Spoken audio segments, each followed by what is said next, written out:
all set. Okay. The meeting of the Monte Sereno City Council for June 4th will come to order. Please stand with me for the Pledge of Allegiance.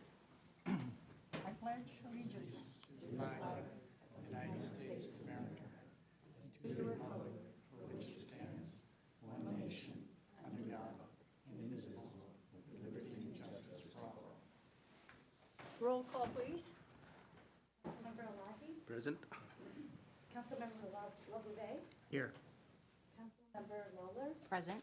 Councilmember Luthold, Present. and Mayor Turner. Present. Are there any changes to the orders of the day, Terry? There are none. Okay. So our first order of business is oral communications, but we don't have any for today, so we're going to go to written communications. And let me call our first speaker. That is Melissa Toran from KCAT TV. 15. And just so it's clear, I'm sorry, just so it's clear to the council and anyone who's watching, this is a continuation of the group's community organizations that are requesting funding from the city council that were not at the meeting in April when the first group of persons made their request. And so we received additional requests, and we have added those into this agenda. And that's why they're appearing today. Within 72 hours. Correct. There was one additional one, which we'll talk about when we get to the actual budget. Yes. So, go ahead, please. Is it timed? Is there time? 3 minutes, please. Okay. Thank you. Hello, council members and staff. My name is Melissa Toran, and I'm the executive director of KCAT TV 15. And I want to thank you all for inviting me here today. First, I just want to say we are so thrilled to be working with the city of Monte Sereno in several ways. You know, KCAT's been around for 37 years, and we have shirts that we wear, and it always says KCAT TV and Los Gatos Monte Sereno. And finally, we're starting that collaboration, so I'm really happy about that. So our collaboration is in several ways. So I want to thank Burton for filming the council meetings for KCAT. This is a really nice thing, and we look forward to future meetings and getting you all set up and everything. And secondly, in Coffee and Candidates, which several of you participated in last election, and we plan on moving forward and doing it again. So our relationship with the city is very important to us. We appreciate the opportunity to apply for a grant today. And I wanted to come here and tell you about one of our shining programs, which is called Community Storytelling, which we just had a recent fundraiser, and we honored all these stars of a show where people come on and tell their stories, both from Monte Sereno and Los Gatos. And I would love all you to come on the show. But we would like to expand this program. The beauty of this program is we use student filmmakers to run the crew and run the production of the whole thing. So we get in a big crew of students, and that's where we're looking to expand the program, is to hire teachers to better train and give them the skills that they need. And a lot of them go on to broadcasting schools and film schools. So that's one area of where we would like the grant money to go to. And we're high. So based on community storytelling and programs like Coffee and Candidates, your support to our plan for the future would greatly help us in expand these programs. And we're also looking to expand local reporting, which includes both communities. And again, we thank you for your consideration. And if you have any questions, please ask. Yes, I think we have a question from Councilmember Luthold. Yeah, so first, I'm wondering, related to community storytelling or any of the more historical things that you'll be documenting, especially that relate to Monte Sereno, whether and how that content can be shared with the city. I know it's hosted on the KCAT site. It may or may not be easy to get to. I think there was at least looking into sharing some information on one of the prior ones with us, that we could host that on our website and kind of have it for the long term. Is that something that is built in, or that we can make sure is built in as we go forward? We would love to see that happen. Andrea was very successful in putting coffee and candidates up on, I believe you put coffee and candidates up on the site of Monte Sereno, which was fabulous. The more ways we can share content, I think it's better for our community. So, did I answer your question? Yeah. Okay, and of course, it's always on the KCAT site, and we share it via social media. We take little excerpts and put it on social media for both communities. Right. I think my only other comment would be that, I mean, I have a lot of interest in documenting the Monte Sereno history. We've got a lot of older people. They're great resources. They remember when the Billy Jones Railroad was still located in Monte Sereno. They've really got that history. I think this is a real opportunity we have right now to move and document that and then share it with the community. So I Absolutely. think that partnership would be Absolutely. Those are the types of stars we're looking for on the show. So if you ever know anybody and would nominate someone, those are the types. We love history. You can never get enough history, in my opinion. I think Jack Lucas, just we recently got a CD, and we're about to air it shortly, and it's exciting, very exciting. Yes. Anybody else? Yeah. Councilmember Elahi? Thank you for doing what you're doing. I think we saw, we were present at that event that you had, and it was great. I was just trying to figure out, what is your overall budget? I mean, what's your yearly budget approximately? Roughly 280 to 300,000, the annual budget. Thank you. Anybody else? Thank you so much. Thank you. Okay, our next speaker is Melody Sutton from Omar's Dream Foundation.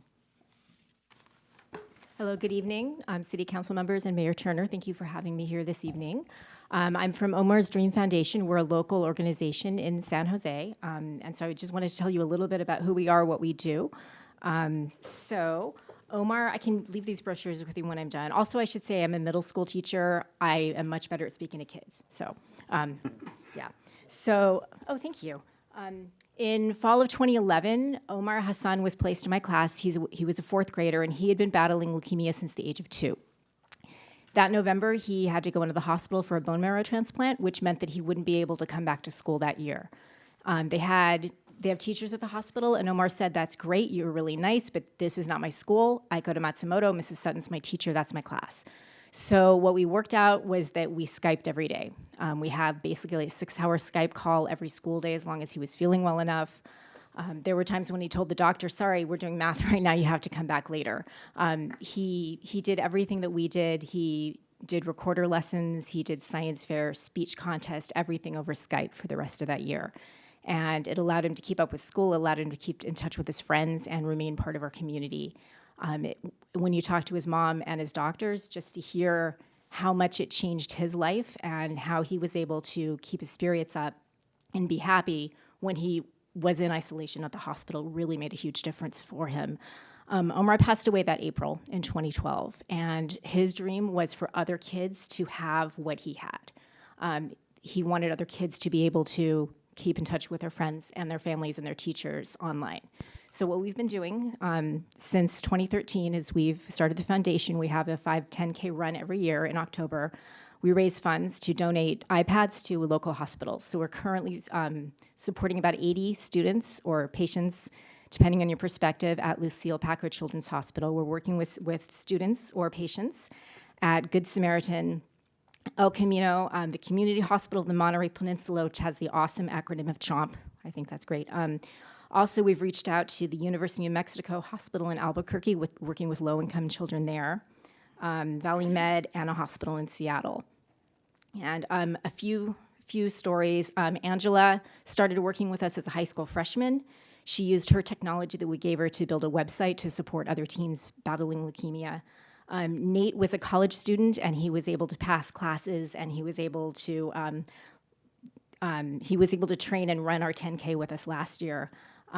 Oliver, a 9-year-old in Seattle, makes music on his iPad and sends that to his classmates. And just one more, we got an email from the mother of Adam yesterday, and he passed all of his assessments. He's been working with the program since December, and he's going to be able to go into 2nd grade next year because of this program. So just wanted to let you know who we are, and thank you. Thank you so much. Do we have any questions from the council? Yes, Councilmember Elahi. You're serving children from all over the community. Yes. Are the children from Monte Sereno parents that are also in some of these hospitals that you're aware of? Due to privacy, I don't know exactly where all the children live. We have reached out to hospitals, and we've also tried to reach out to local school districts. And our website is open. Any parent can go onto the website and contact us directly. And so our student in Seattle, that's how they got in touch with us. So anyone. And we would love connections with the school district and hospitals as well, because it's harder than you would think to give money to hospitals. Sometimes there's. What is your budget? I wish I had come with that information. Our annual run raises between $15,000 and $20,000 every year. That is our main fundraiser. And then we also rely on outside donations. So if you need that information, I can get that for you. Who are the people who participate in that run? In the run, we started out as mostly local, Omar's family and friends. We started with maybe 300 runners, and we're up above around 500 now. We're reaching out a little bit to the running community. So, okay, thank you so much. Thank you so much. Okay, our next speaker is Ishrat Hussain with the Rahima Foundation. Mayor Turner and the esteemed City Council, thank you so much for allowing me to come and present a little bit about the Rahima Foundation. Rahima Foundation was actually started by my wife, Habiba Hussain. And at the time we were living not far from here, actually, on Saratoga Sunnyvale Road in Saratoga. And one evening, my wife said that I've had this inspiration, and we need to start an organization that is going to help needy people. I said, we don't have any needy people. Who are you talking about? And she said, well, we will have. So in time, we will find, but this is what I need to do. And even the name Rahima came to her inspiration, which means, has 3 different kind of meanings together, which is compassion, mercy, and justice. So it's kind of all together. So Rahima Foundation is really about both charity as well as education. What we do in brief terms is that each month we distribute groceries to roughly 500 plus families. So we partnered, like we have for pretty much all our programs, we partnered with Second Harvest Food Bank, and we receive and we purchase about half of what we distribute ourselves, and half of it from Second Harvest Food Bank, which roughly comes to about 13 to 14 tons of food, or about 170 tons of food each year is what we distribute. So we get in bulk, we create packages, we have roughly about 50 volunteers who come and help to pack these packages, and then we distribute to these families.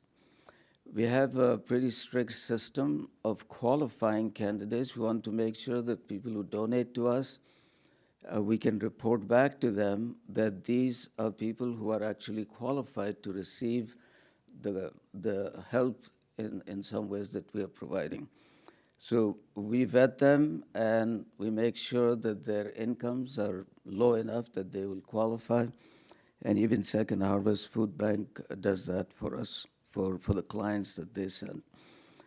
So besides that, we also serve roughly about 5,000 hot meals in 4 different shelters in the area, where we bring the food and also the volunteers, and we serve them in these shelters in the Bay Area.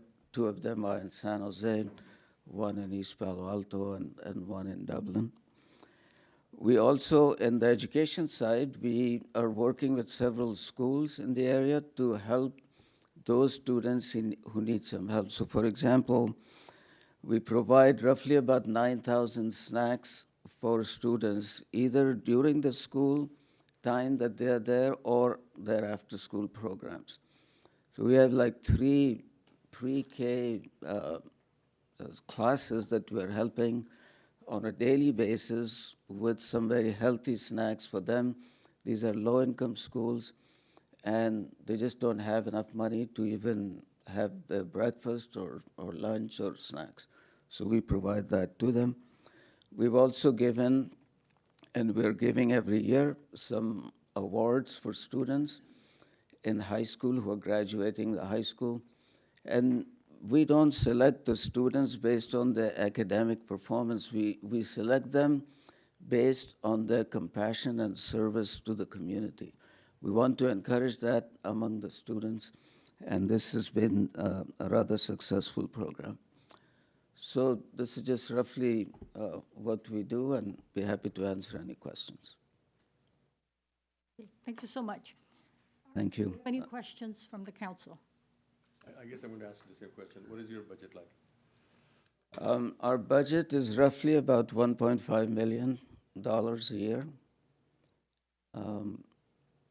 And most of it comes through individual donations. We have roughly about 2% of it that comes through grants. So mostly we rely on individual contributions. The people you are supporting, if you didn't support them, would they go hungry? Would they be, what kind of limitations do they have? That's a good question. Yes, a number of them will probably go hungry because this is their only means to get enough food on the table for them and their families. And we also determine each year whether these same families are still qualified. So a lot of those that we started off with 26 years ago are no longer with us. They've graduated many years ago because they've found jobs or however, but they're able to support themselves. But there are a number of families, about 150 odd families, that we provide financial assistance each month for them to stay in their homes. Without the help that we're providing, they will certainly become homeless. So it's very important that they get the help that they do get. Thank you so much. Can I leave a few things, some cards here? Our last speaker for this section is Tyler Taylor.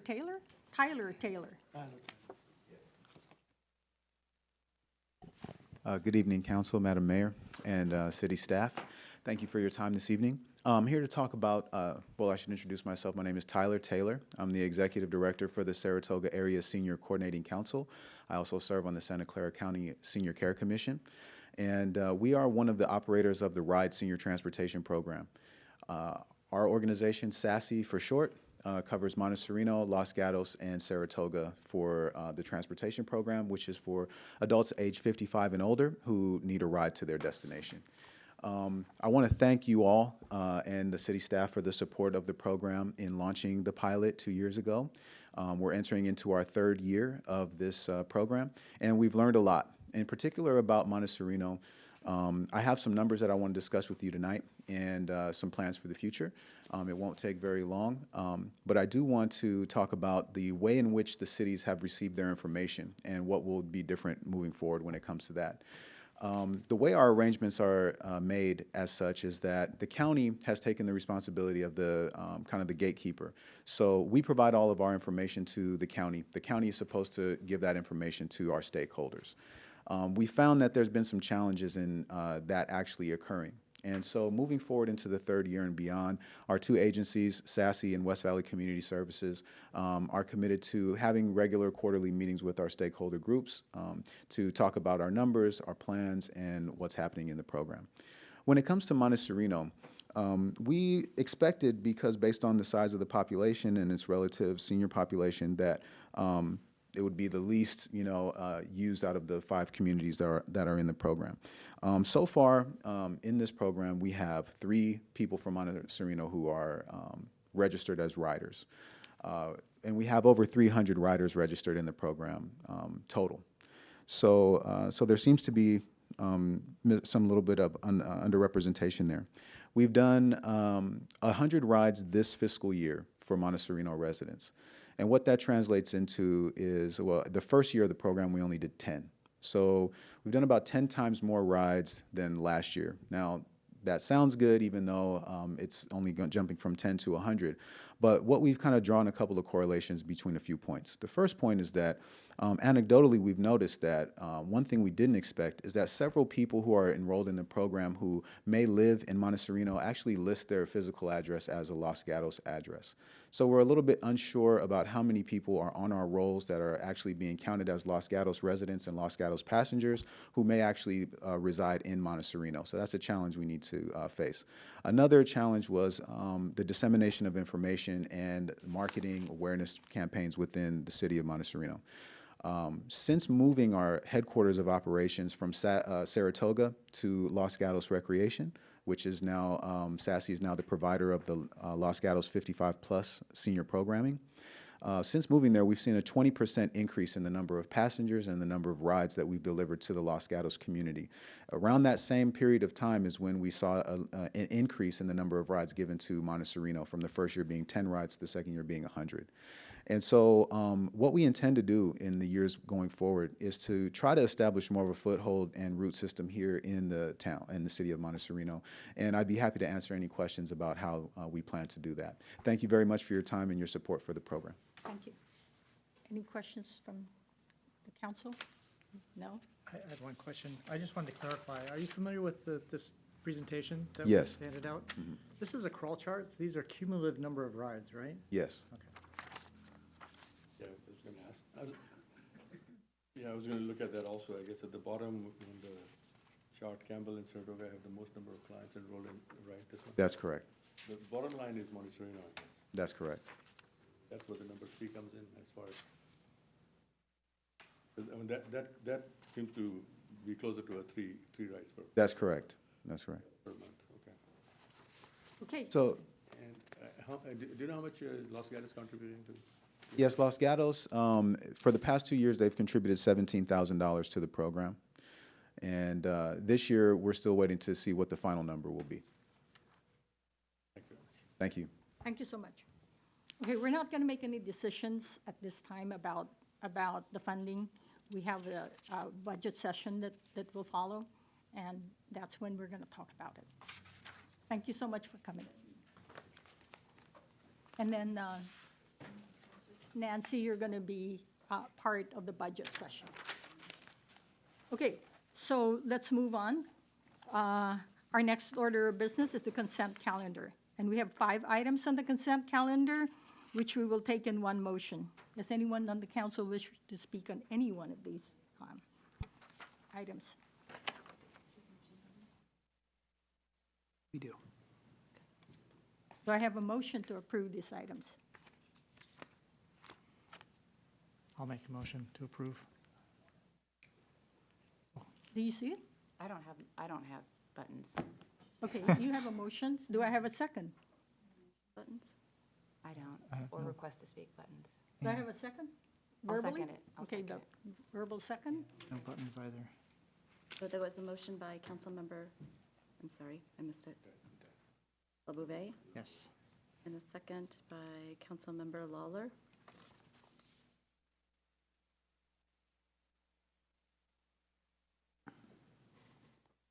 Do you have voting buttons? Yes, we have the buttons. Probably need to log out and log in for To you to refresh your, Should I- refresh. You want me to close out? Oh, close out and Yeah, refresh. just go back in and back out again. Just completely get out of it.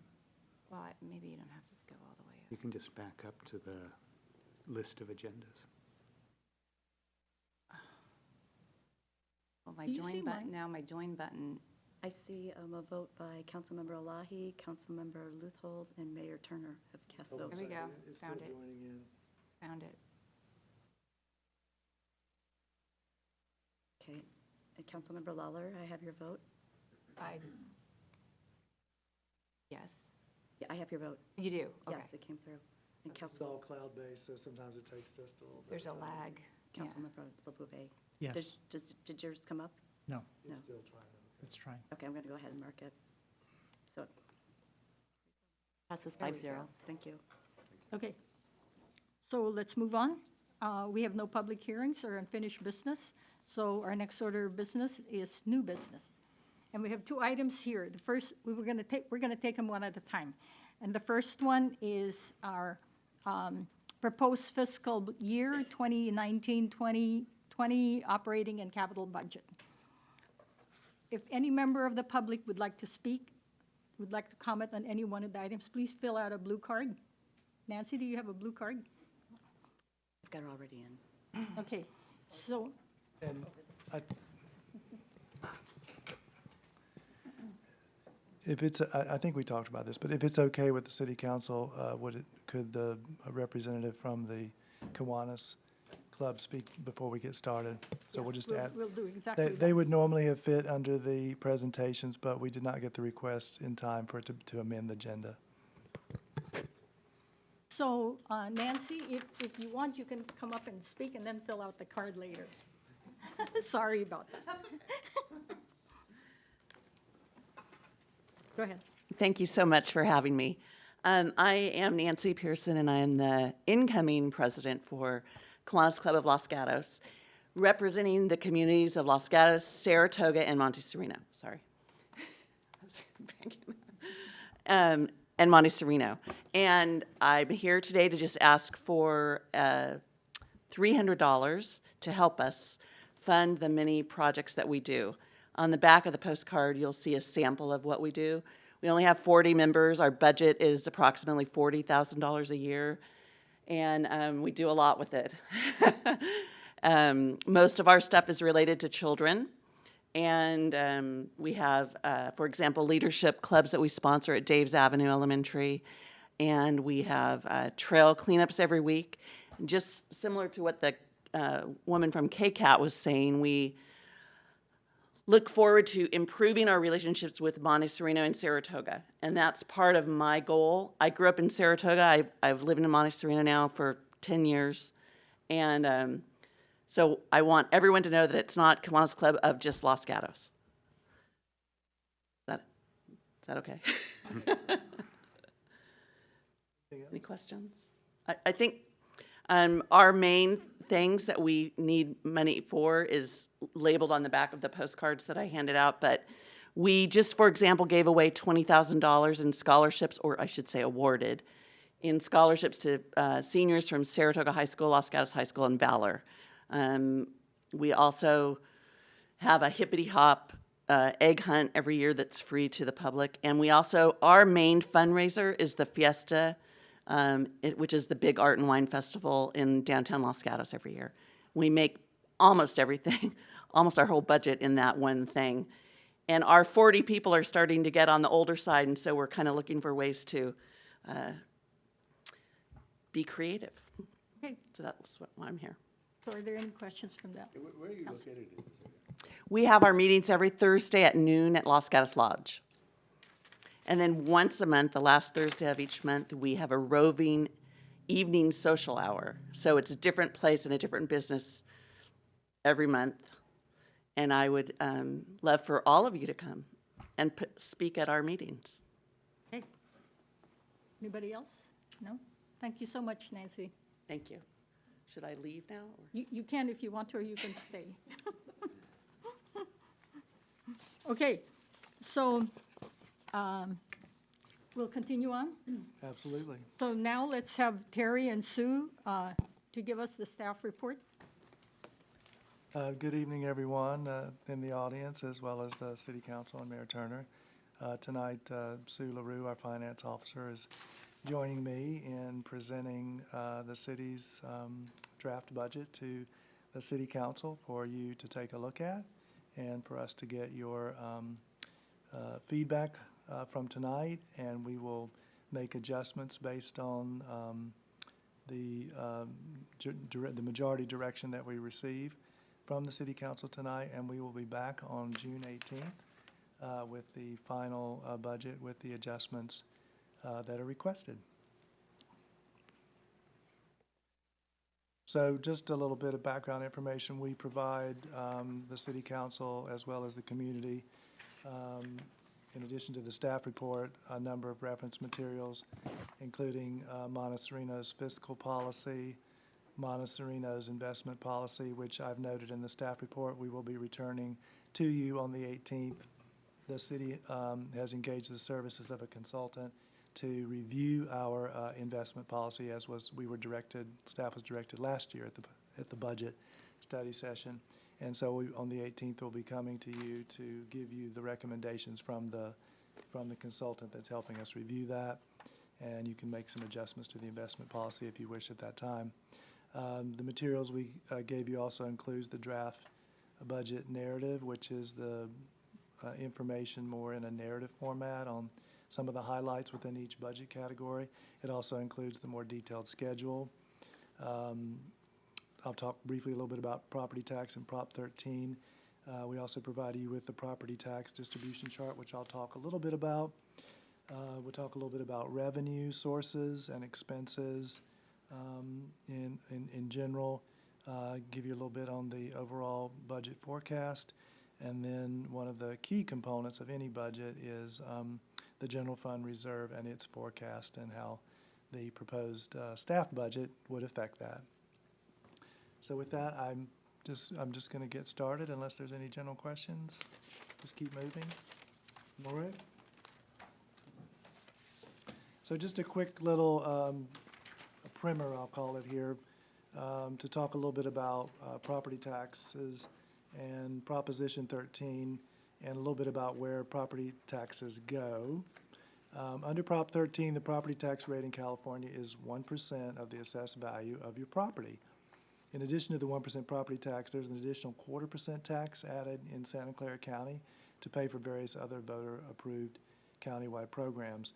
Now, in fiscal year, with the most recent data we have from the county is fiscal year 2017-2018. The 18-19 data has not been provided to us yet. Values increased by about 6.5%. Overall, we have a total assessed value in the city at $2.18 billion. Now, that's assessed value. Based on these assessed values, the total property tax paid by the property owners in the city in 2017-18 was about $2.2 million, averaging about $17,000 per property. The amount paid in property tax is used to fund many programs, of course, and the city of Monte Sereno actually only receives about 7% of the entire amount of the actual revenue collected, and that translates into about $1.65 million in property tax revenue for the city for fiscal year 17-18. It comes out to about $1,300 per property. And we included this in the materials just so you could see how all the property tax that's collected and all the various entities that get a piece of this very large pie, everyone from, say, open space districts, water districts, school districts, the county library, the West Valley Mission College. Once all of those entities get their portion, the city's actual portion of the overall tax collection is actually exactly 7%.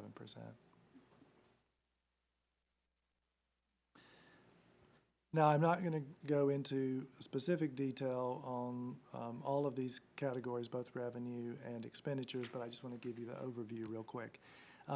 If you look at the revenue sources that we're estimating for the upcoming fiscal year, you'll see that almost half of all the revenue we estimate we'll get will come from property taxes.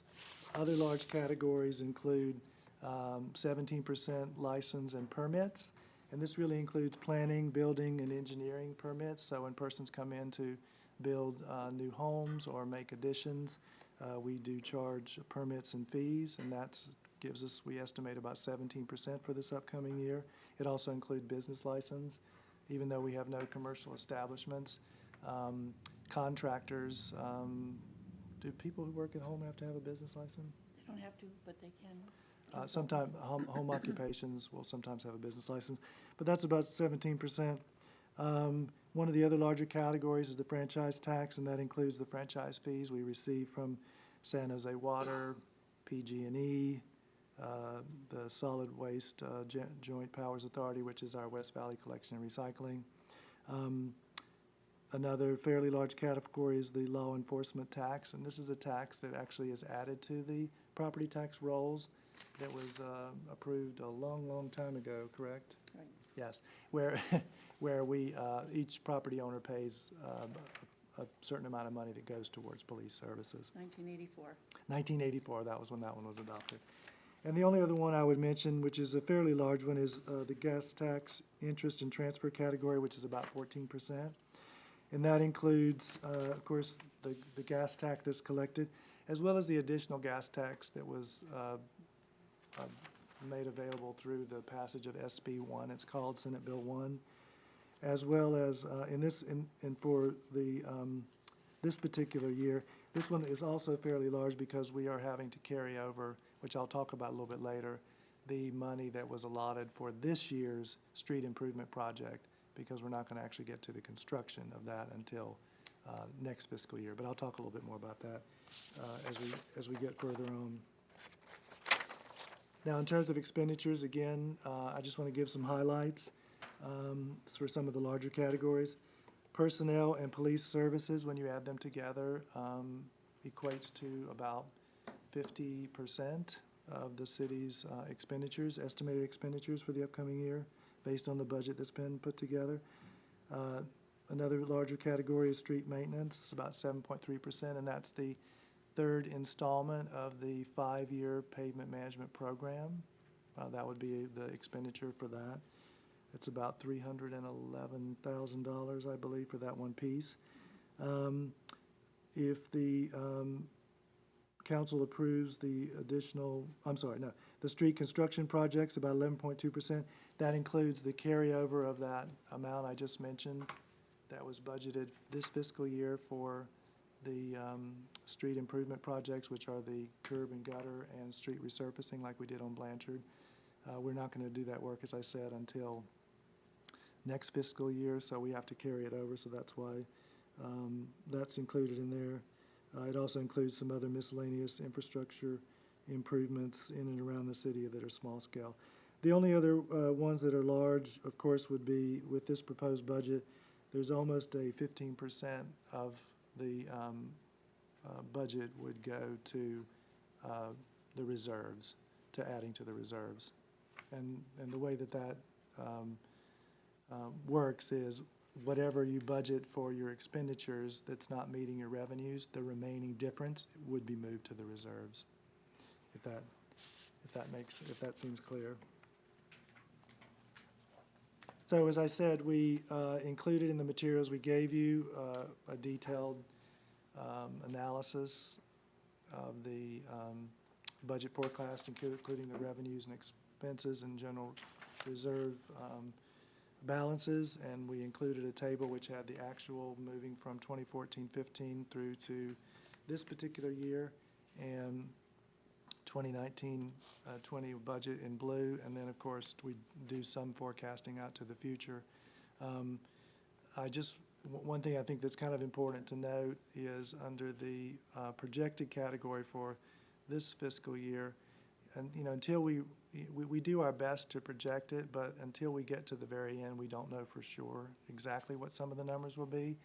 And it's also important to note that there are a couple of projects that we had in the budget that we were expecting to move forward on that we didn't, that you won't see when we do the actual, when you get to the 2018-19, what becomes the actual from the projected column when we reach the end of the fiscal year. So we'll talk a little bit more about that as well.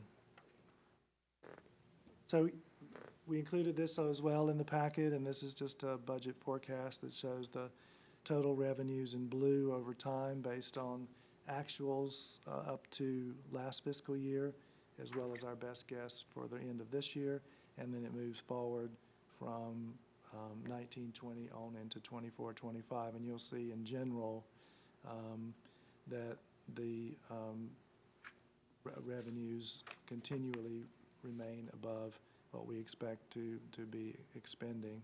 There is a fairly large increase in revenues for next year and somewhat for the following year. And a lot of that has to do with the Hacienda project. They'll be pulling all of their permits and paying all of their fees. And for a town of our size, normally a 36-unit project would not have much of effect on their budget. I mean, on most cities. But for a town of our size, those fees and permits, those permits and permit fees are such that they do have a fairly large impact on our revenues. So that's, and then that's why you'll see that the number dies back off in 21, 22, but then continues to go back up again based on increases in property taxes and other revenue sources. So that was all I was really going to present on as a general overview. And then I just wanted to talk in the staff report. Staff presents to you some items that we definitely, I mean, of course, beyond the general budget itself, we'll accept your feedback and direction tonight. But in the staff report, as you've noticed, the staff did have very specific requests on a number of items. And so I just wanted to go over those real quick, and I'll be done. As I noted when we got started, the request from the community-based organizations, we had 5 originally in April, and then we had 5 tonight. And so we will need to basically we'll take a straw poll to get your feedback on which of these you wish to fund and if there's a certain level you'd like to fund it at. So we will come back to that? Yeah, Is that what let's you wanna come do? back We'll to come it. back to that. And then we can decide if you want to do this verbally or you want us to write it down and give you the results. How do you want to do it? I think we're probably a straw Orally? poll will be Okay. the easiest. The only other couple parts I want to highlight was the capital improvement program, street improvement project. Just to be clear, because there is some confusion, and this was confusing for me too when I first started. The pavement management program is the multi-year, 5-year program to increase the city's pavement condition index. And that pavement is strictly targeted at resurfacing of streets. And the general idea was we needed to move from a pavement condition index in the fair category to good, and that was the council's direction 2 years ago. So this coming fiscal year will be the 3rd year in that program. Now, separate from that, we have been doing what I will now dub street improvement projects, and these are projects that include not only street resurfacing, but they include curb and gutter as well. So quickly, last fiscal year, the city embarked on the Blanchard Drive Pilot Improvement Project, which of course has been completed. And last year's budget study session like this one, the staff discussed with the council, and the council agreed at the time to do a similar project. And the reason why the budget was at $500,000 was because the Blanchard Drive Pilot Improvement Project was approximately $500,000. And so staff, took a look at streets that could be worked on potentially, took some consideration into what was going to be done for the pavement management program, and came up with the 3 streets here. And I've been talking about this a little bit because this is in the current budget. We've done the design and engineering work. We're almost completed with that. But we will not be putting the package together to go out to bid, because of course the projects like these require bids, until later this summer. And almost certainly the work will not occur until after the end of this fiscal year. So because of that, this draft budget we have given you does include taking the $500,000 that was in this fiscal year's budget for this project and has to add it into next fiscal year's budget, because state law will only let us, we have to have the money in the budget for the fiscal year where the work was actually done. So that's part of the reason why you'll see that we have put that in there. Now, for the upcoming year, one of the pieces in the staff report talks to you about our staff's recommendation that we include another $500,000 so we could do a similar project next year. to add the curb and gutter and do the resurfacing. And the overall goal, just so everyone knows, for all of these is generally improving the drainage, which is very important, increasing the overall life of the street. And by doing, these two, improving the drainage and resurfacing to improve the life, it will ultimately reduce the future maintenance costs to the city. So this is investment that we can make now that will do us well into the future. And the staff, of course, has met with each of the council persons to have, a preliminary discussion prior to tonight's meeting to discuss the materials. And what I talked with a couple of the council people, which I think is a great idea, and I spoke with the city engineer today. Excuse me one second.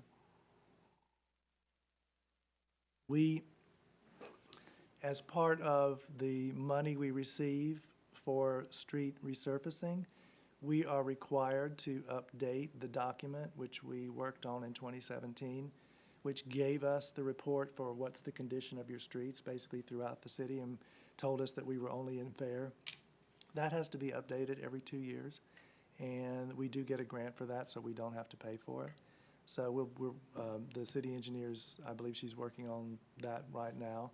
So what I would like to suggest based on some conversation, and it makes totally good sense, is I think that, we're still requesting $500,000 for next year, but what I would like to say is we need more of a comprehensive overview of the city in terms of which streets could benefit from curb and gutter, so we can get a better idea of the actual, say, linear feet, linear miles that would cost, and then that way we can get a better handle on if we really want to take this project to the, some end, maybe where it should go, what exactly does that cost in the long run? And so I've just talked to the city engineer today, and I do think that even if we can't include that in this updated study of the city's pavement condition, that we could do that separately, and we could certainly, we'll have all that as part of next year's budget discussion. But like I said, my recommendation would still be at this time,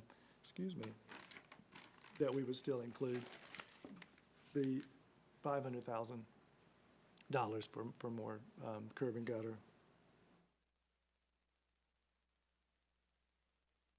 So just a couple more last things. I just wanted to talk in general tonight about the general fund reserve balance. This chart, which was included in the materials as well, shows the projection for how the general fund reserve is likely to grow. Again, it's always a projection. Currently, the city's policy is that we have to have a minimum of 1 year's operating budget, which, looking at this year's operating budget, it was 3.1. I just wrote it down, 3.1. 3.1 million. So, for example, with this year's proposed budget, we would be at 1.5 times, so we are quite a ways ahead. And if you look at the projection into the future for the general fund reserve balance, given even some increase in the overall expenditures, and this is just to give you some heads up for a future discussion, you will see that it should grow considerably, and the city should be able to fund a fairly consistent yearly project related to curb and gutter and street repaving. Don't want to have that conversation tonight with you, but I just wanted to give you a little bit of a heads up about that beyond the request for this upcoming year. The only last thing, that I wanted to talk about was 3 other things that are in the staff report that are related to requests for your feedback beyond just the general budget. We did not move forward with the ADA and space efficiency improvements that we were going to do to the building next door. As many of the council know, there was some possibility of the library. We were going to partner with them, but survey results came back and it didn't seem like that there was any real need for it. So we basically put that discussion on hold with the request from City Council that we come back at some later date and talk about what could we use it for.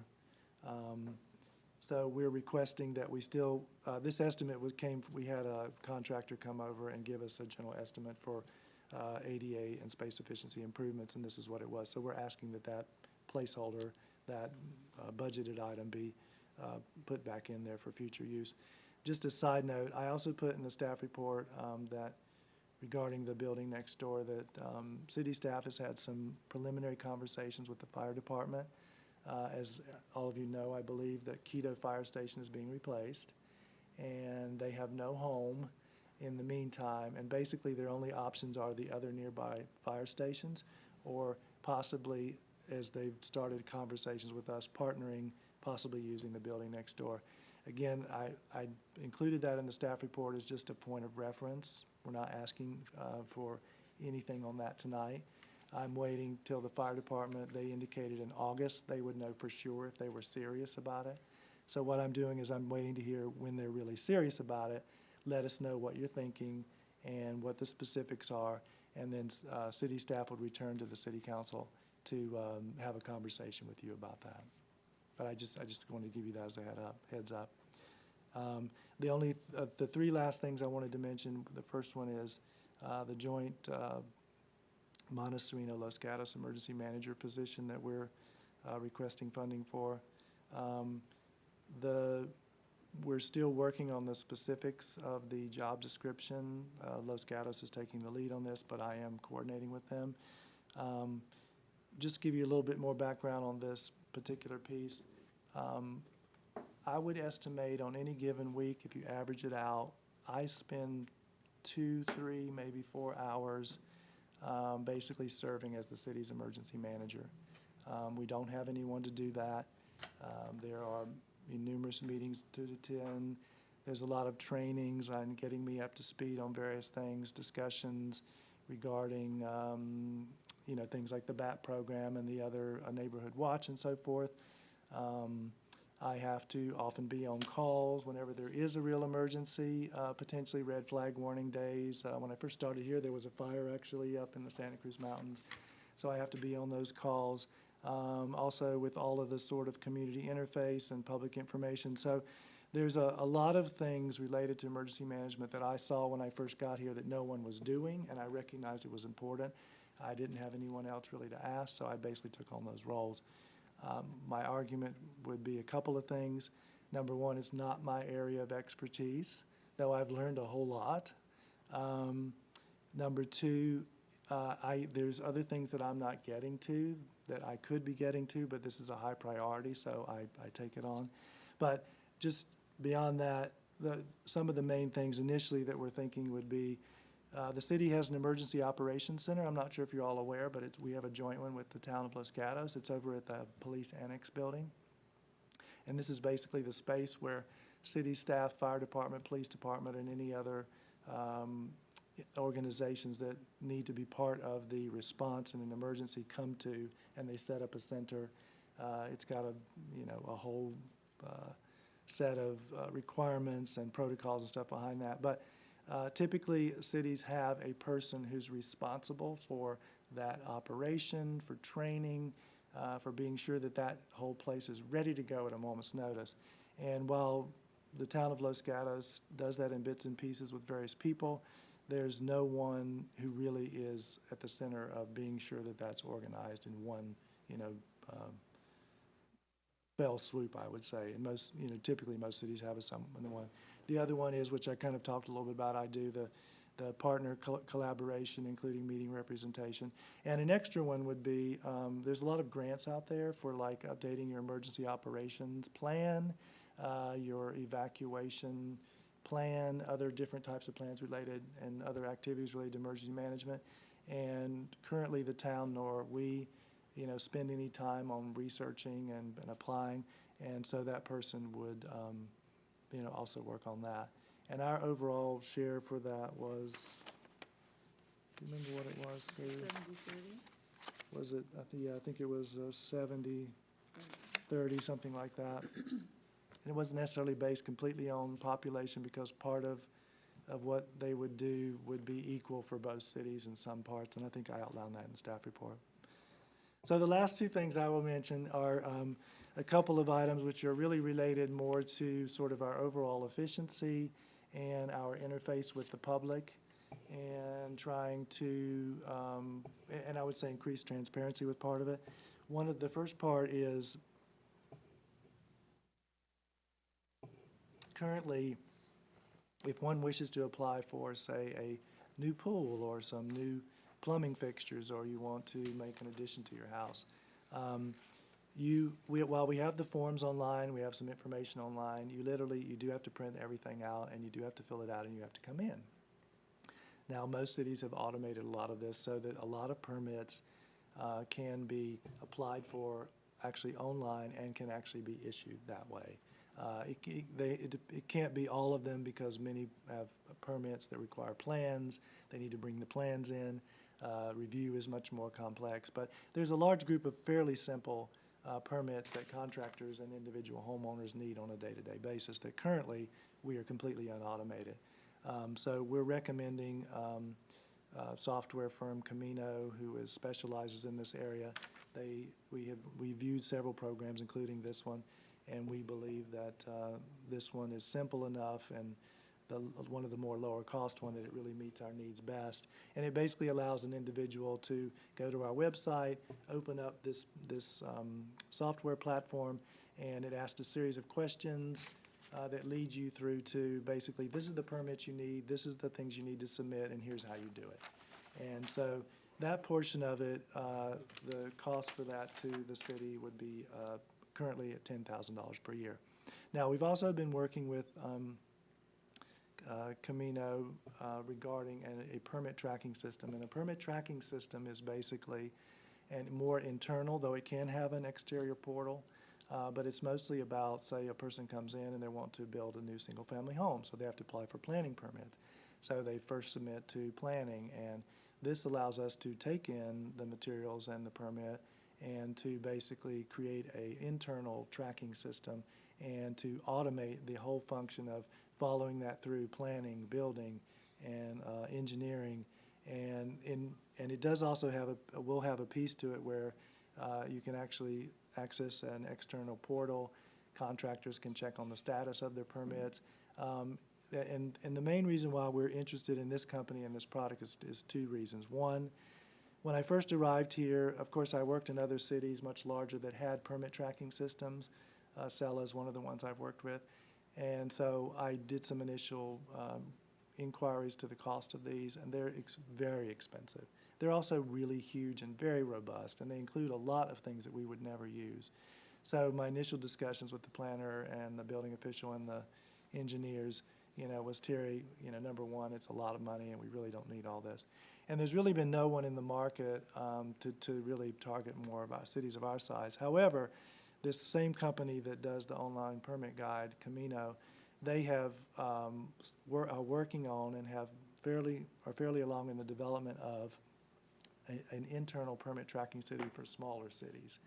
And so I had talked to the owner some time ago, and he said, well, Terry, would you be interested in being a part of a pilot program so that we could use it in smaller places and see if it will work for you? So they have offered, and I made sure that their offer stood before I put this in our draft budget and in the staff report. They have offered to extend to us for a year use of this program at no charge as a pilot.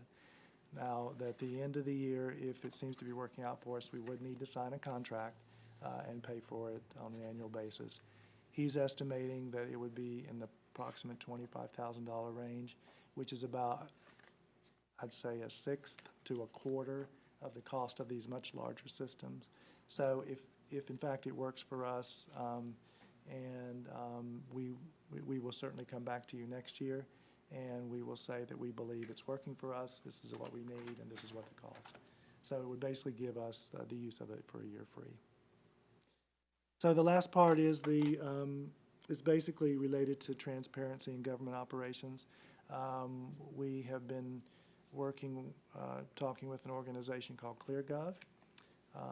They have many cities across the United States that they're working with, and they have a platform that offers a number of modules which are related to activities that cities do and sort of engages the citizens, as well as having an outlet for the city to speak through, to talk about these projects, depending on what's going on.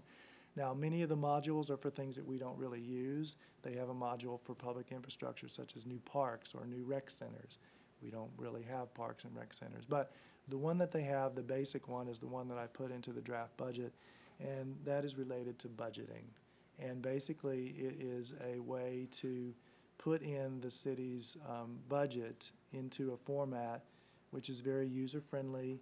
The community can look at it. It can make comparisons across other communities, so you can see, you know, how's the city spending on this and spending on that, and revenues and expenditures. But it's just, I think it's a way for us to increase sort of our, you know, transparency gets used a lot today, but I think in many ways, but I think this is truly, you know, an element that adds some transparency. And it also makes it easier for people to sort of digest what can be fairly complex for a lot of folks. So we're recommending that we sign a contract with ClearGov to initiate using their platform. It's $3,400 the first year because there's a first-time startup piece to the cost, and then $2,500 for the following years. So that wraps up the my presentation. So we will be, you know, going through the various pieces and looking for your feedback. Before you do that, Sue, do you have any comments? I don't have anything further than what Terry commented on. I'm just here to answer any intricate questions that you might have. Okay. Sue has been a very integral part of all this, and I would be lost without her. I And gathered the information. I cannot thank her enough for all that she does for us. Okay, so I think what we'd like to do, what the council would like to do, is to have an opportunity to actually say a few words about their individual goals and expectations on this budget. Okay, so with that, let me go ahead and start with Council Member Alawi. No, go ahead. Go ahead. I asked you first. Thank you. Thank you for all the work you guys do on the budget. I think it's a lot of work to put all these things together. And Sue, thank you for all the effort you've done. I understand you're going to be retiring at some point this year, and we wish you the best. Although, so Terry's going to have another job. He won't have the wild emergency manager job, but he's going to do push this out. Well, he is your finance director, so. Which please don't broadcast that.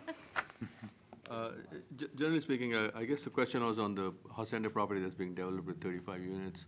Each house is going to require its own separate permit, I would think. So there's more permit work that's going to be done, or is that a blanket permit for the whole development? How does that work?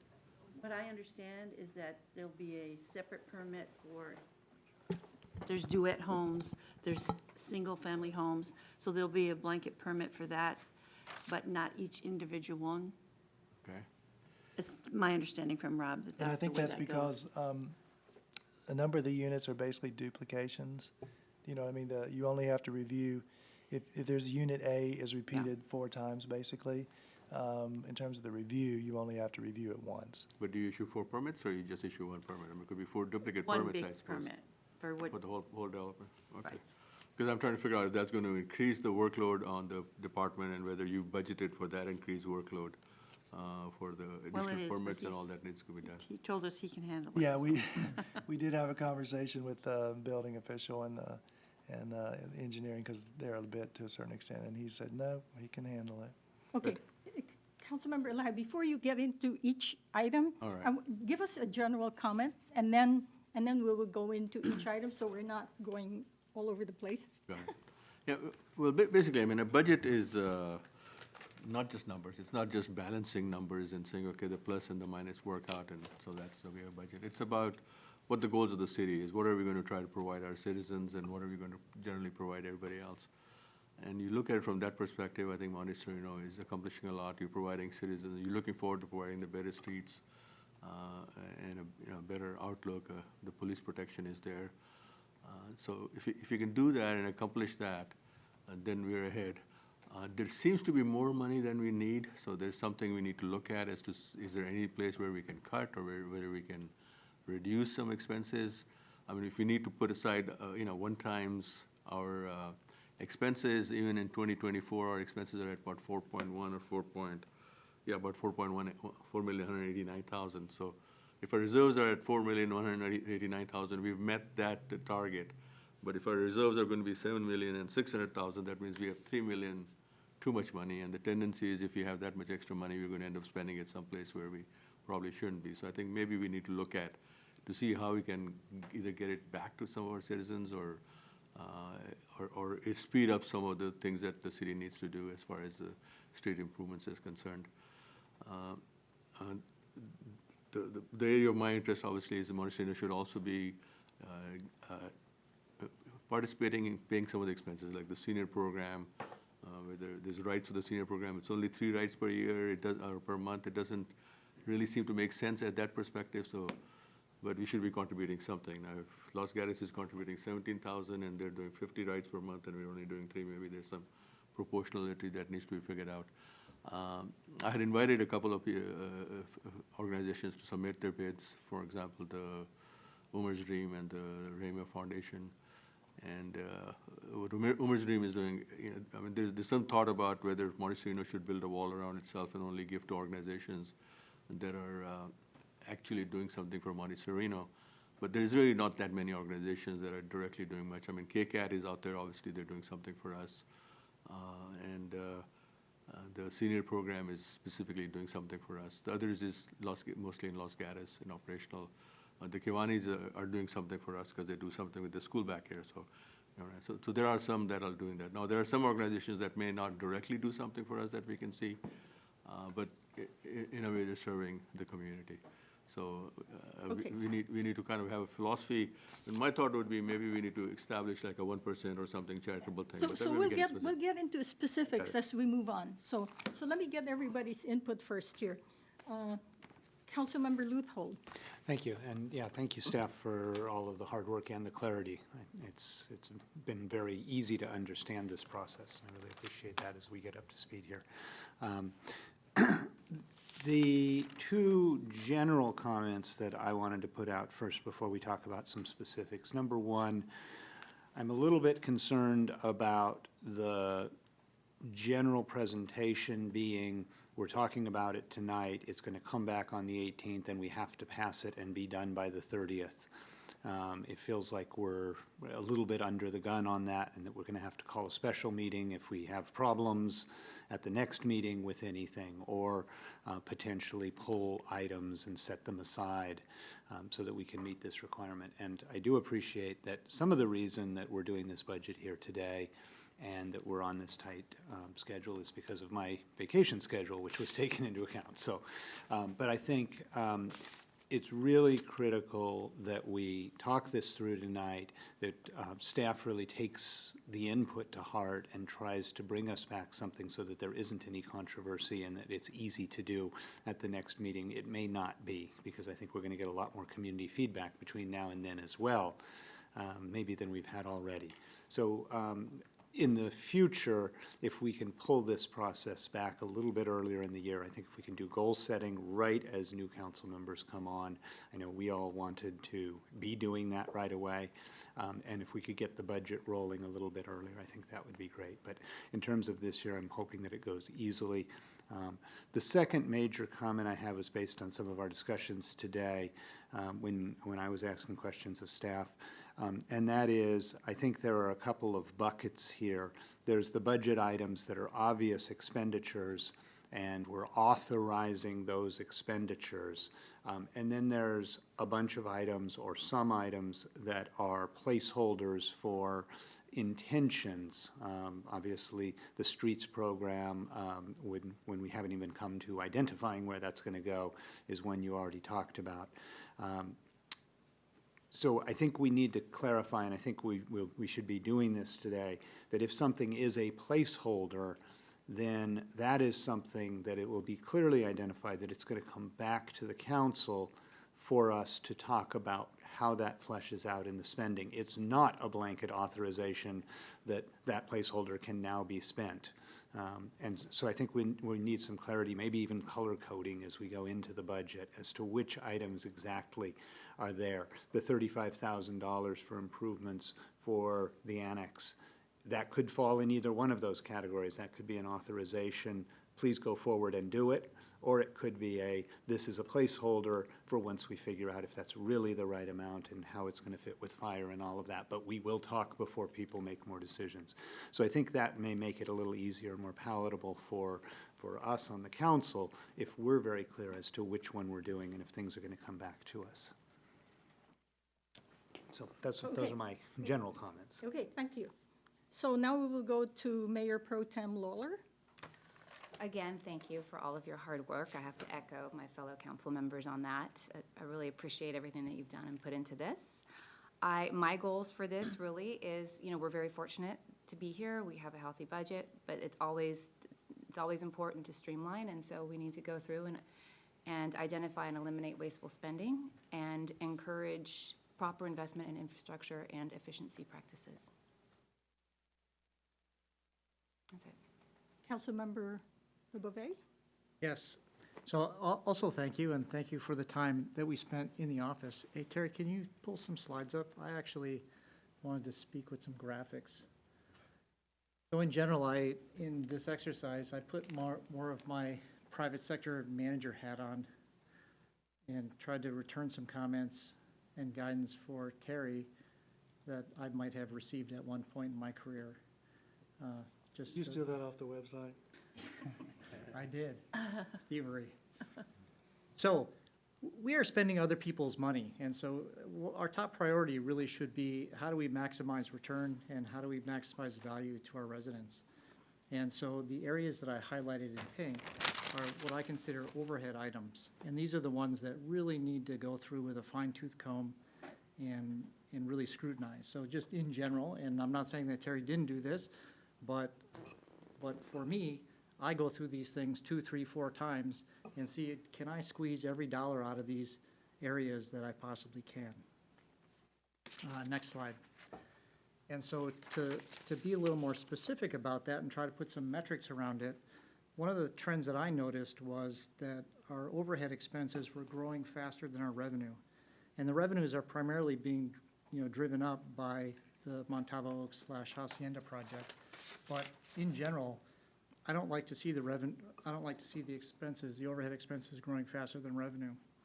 And in addition to that, I also like to sort of set a target around what should my overhead expenses be as a percentage of revenue over time. And so I know in the meeting I was grinding on Terry, hey, you should be under 10%. I took a bigger look or a closer look at the numbers. And if I really put had a very sharp pencil, I would want to take out, $50K to $75K out of this overhead budget. So, that would be my target. And so, next slide. So then I had a set of more actionable type recommendations that we could just work off of at a broad level. The first one is what I just mentioned, that overhead expenses are growing faster than revenue. So my recommendation would be to try to reduce the overhead by $50K or target, less than 12% revenue would be a minimum in my book. I also noticed that in this category of overheads, there is a line item for general fund and municipal code updates. It's zeroed out. I would like to see a strengthening of objective criteria relative to Housing Accountability Act. So I think we should do some work there this year, so it doesn't really deserve a 0 against general fund updates. The other really big item, which is like 30% of our budget, is personnel. And so we really have to be careful about how personnel expenses are growing over time. I noticed in the FY19 budget that expenses are growing at 5.25%, which grew faster than revenue at 3.9%, and also faster than what a nominal cost of living would be in the 3% range. I also noted that in FY20 and FY21, you're projecting declining revenue. So I wouldn't want to get too far ahead of my skis on growing personnel expenses. If I look backwards, FY18 had a pretty big growth jump. There was a almost 26% increase in personnel expenses. I'm guessing that this is a mix of FTE plus and minuses, plus some raises. Excuse me for interrupting, but we just received this, of course, shortly before the meeting, and and I apologize for interrupting, but, you know, we have tried to comb over it as quickly as we can, and I wouldn't normally want to spend time on responding, but I do believe that a number of important points are being brought up here. And I just give you one good example is, in this particular one, the third bullet point, the difference here is because of the two different categories for personnel. We had contract engineers in the prior fiscal year, and that was a different category, not under salaries for. Not under personnel. Not under personnel. So in order for it to be really accurate in terms of like FTEs and the number of, you know, bodies that we're paying, the difference is much, much less because now we have a full-time city engineer that just switched out, and that was part of the discussion with the council last year. So you know, that's why I put a note here that there's plus or minus. So in most budgets, you actually have an ins and outs of headcount so that you can see those differences. So again, 25%, yeah, that's not a 25%, it is a real 25% increase in personnel cost, in this category cost. It is offset by some of the contractor costs that were buried inside. Well, no, the general. positions were switched. We had 2 part-time engineers, which was Understood. fairly close to a full-time position, and those But there were also services were some not. sizable salary increases here last year. It's true. We have employees that go up in size. So in general, my recommendation is here, you know, due to the oversized salaries in FY18, I would recommend to keep salaries flat in 19 and follow up with a salary survey, performance management process, and revisit this until we can get a handle and a baseline on our personnel expenses. In addition to that, I would eliminate the half-time administrative position. Again, these are all overhead type positions. We really want to scrutinize those and try to get below 12% of revenue. And if, Moving on into the other categories is, you know, I'm quite supportive of the productivity and automation initiatives that you mentioned, but we need to follow up with more rigorous development process. So the first that we've heard of some of these things, you know, with some content backing behind it is in this session. I would expect, you know, an awareness. Okay, you've created some awareness around the problem now, but that should be followed up with requirements document, you know, an evaluation of multiple platforms. Go ahead and then conduct a pilot once something is selected, and then move into a production phase. And I would expect that the council is involved in that process step by step by step so that we can see how that's evolving. And then my last point is I am supportive of the capital improvement projects. I think that's where we spend the most amount of dollars that bring the most amount of value to the community. So that's my sort of top-down view of this budget. Okay, thank you. I think what we're going to do is, as we go into the budget discussion, we're going to come back to some of these points. Absolutely. absolutely. Okay, so thank you so much. I wanted to thank you, and I also wanted to thank the council for the insight that you've given us just this afternoon here about the budget discussion as we're about to start our budget discussion. I think one of the most important things that a council can do is to actually be responsible for the budget, right? We want to ensure that we allocate city money efficiently and with a large amount of responsibility. Ultimately, I think the council is accountable to our citizens to ensure that city funds are spent properly. So with that, let me go ahead and let's get into our budget discussion. So I want you guys to open to page 2, the budget revenues. So are there any questions or any comments about the budget unrestricted revenue, general fund unrestricted revenue?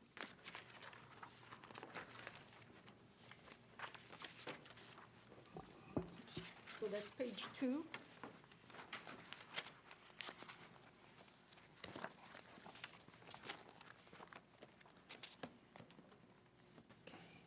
Going once? Going once, going twice.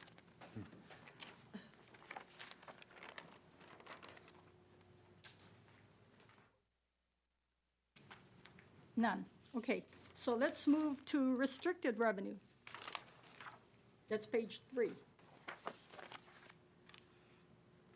I have one comment that it was explained to me, but maybe Terry and Sue can explain it for everyone else, because it was one of the outliers that I took in my notes. It was with respect to the, and it's kind of a good story, too. So with respect to the traffic safety miscellaneous revenue, so we jumped from about 25,000 to 90,000. And so this is the one with the lawsuit. Do you want to just explain that so other people might? The Measure B money. Yes. Right, so if everyone remembers, I don't know if you voted for Measure B, but if you did, it was delayed in being implemented, or at least the revenues being distributed because there was a lawsuit filed. And so it had been held and held and held, and finally the lawsuit was dismissed, and so the funds were able to be dispersed. And that was the reason for the difference there. Okay. Special district funds?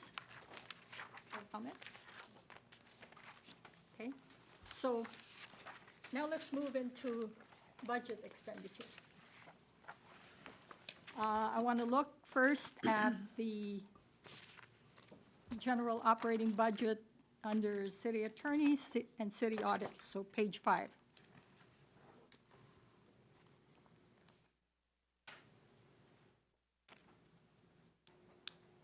I have comment.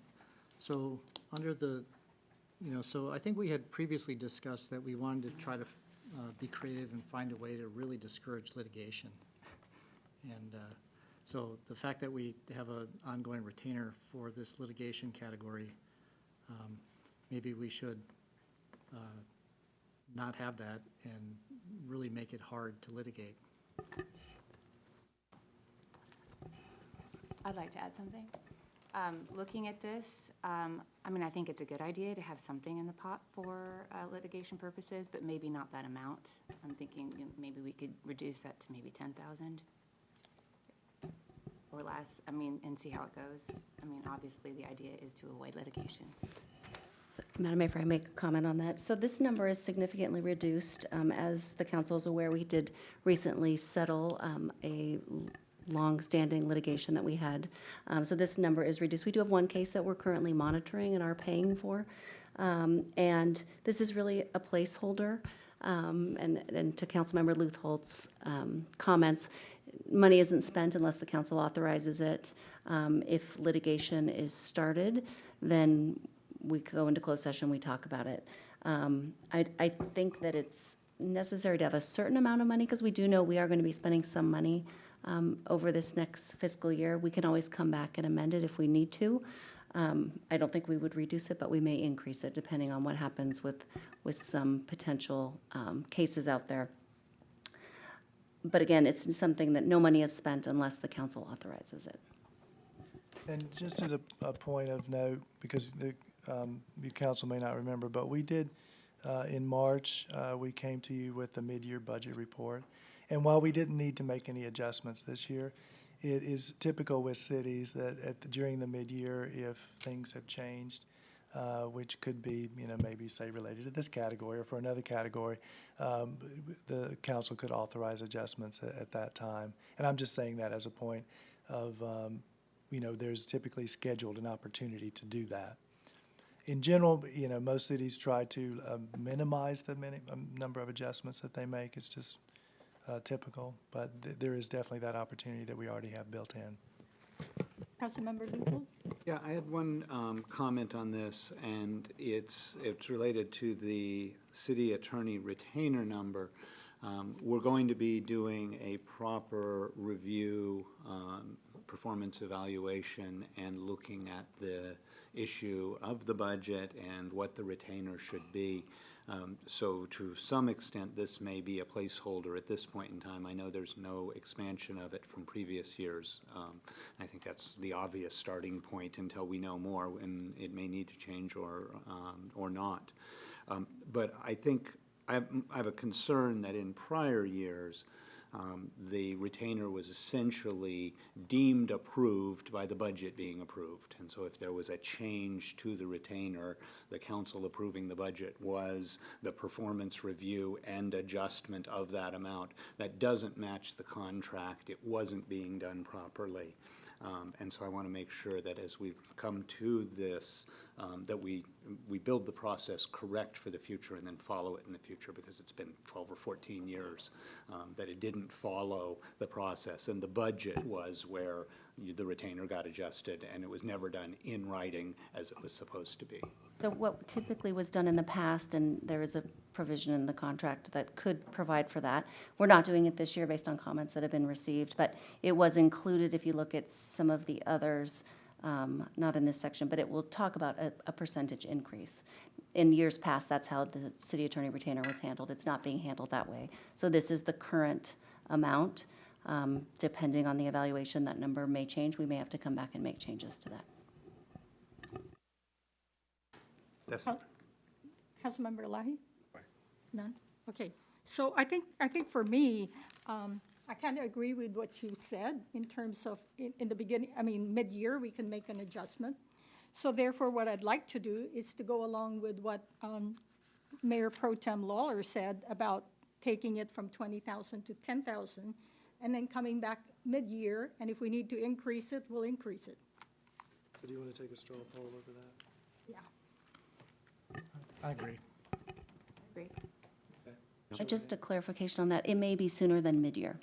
So, just so everyone knows, yeah, it may not, we don't know. Yeah. We do everything we can to avoid litigation. I think we've done a very good job at that. We've only had 2 cases, although they were very long-lasting, but we have only had 2 cases of significance. No matter what we do, we may get sued and we'll have to spend some money. So that may mean we need to come back to you sooner than the mid-year. Okay. So make that notation that it could be mid-year, but at some point when we need it, then Right. we'll come and We're revisit. taking that to 10, down to 10,000. Yeah. Yeah, Yes. I just had one question.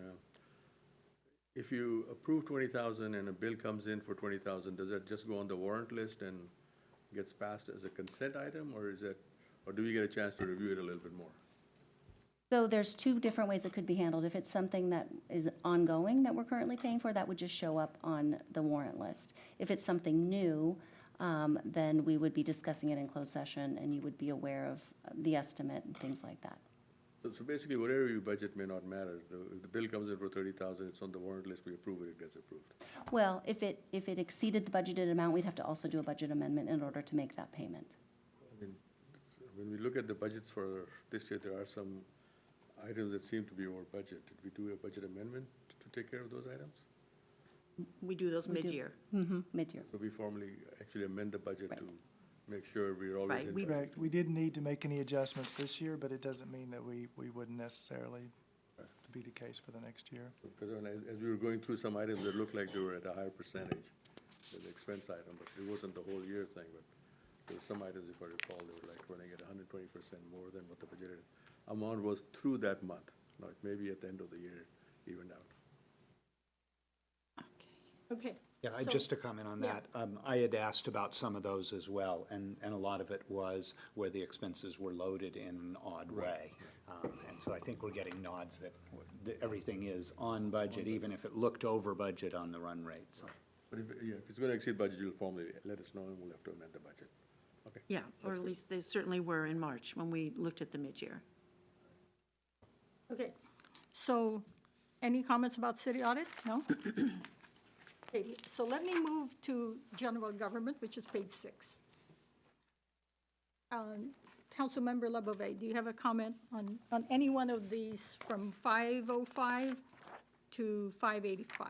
Well, this is one of the areas where it was up year over year 15%. So I think that some effort should be given to put this on a diet. But I think maybe now's the opportunity where we should talk about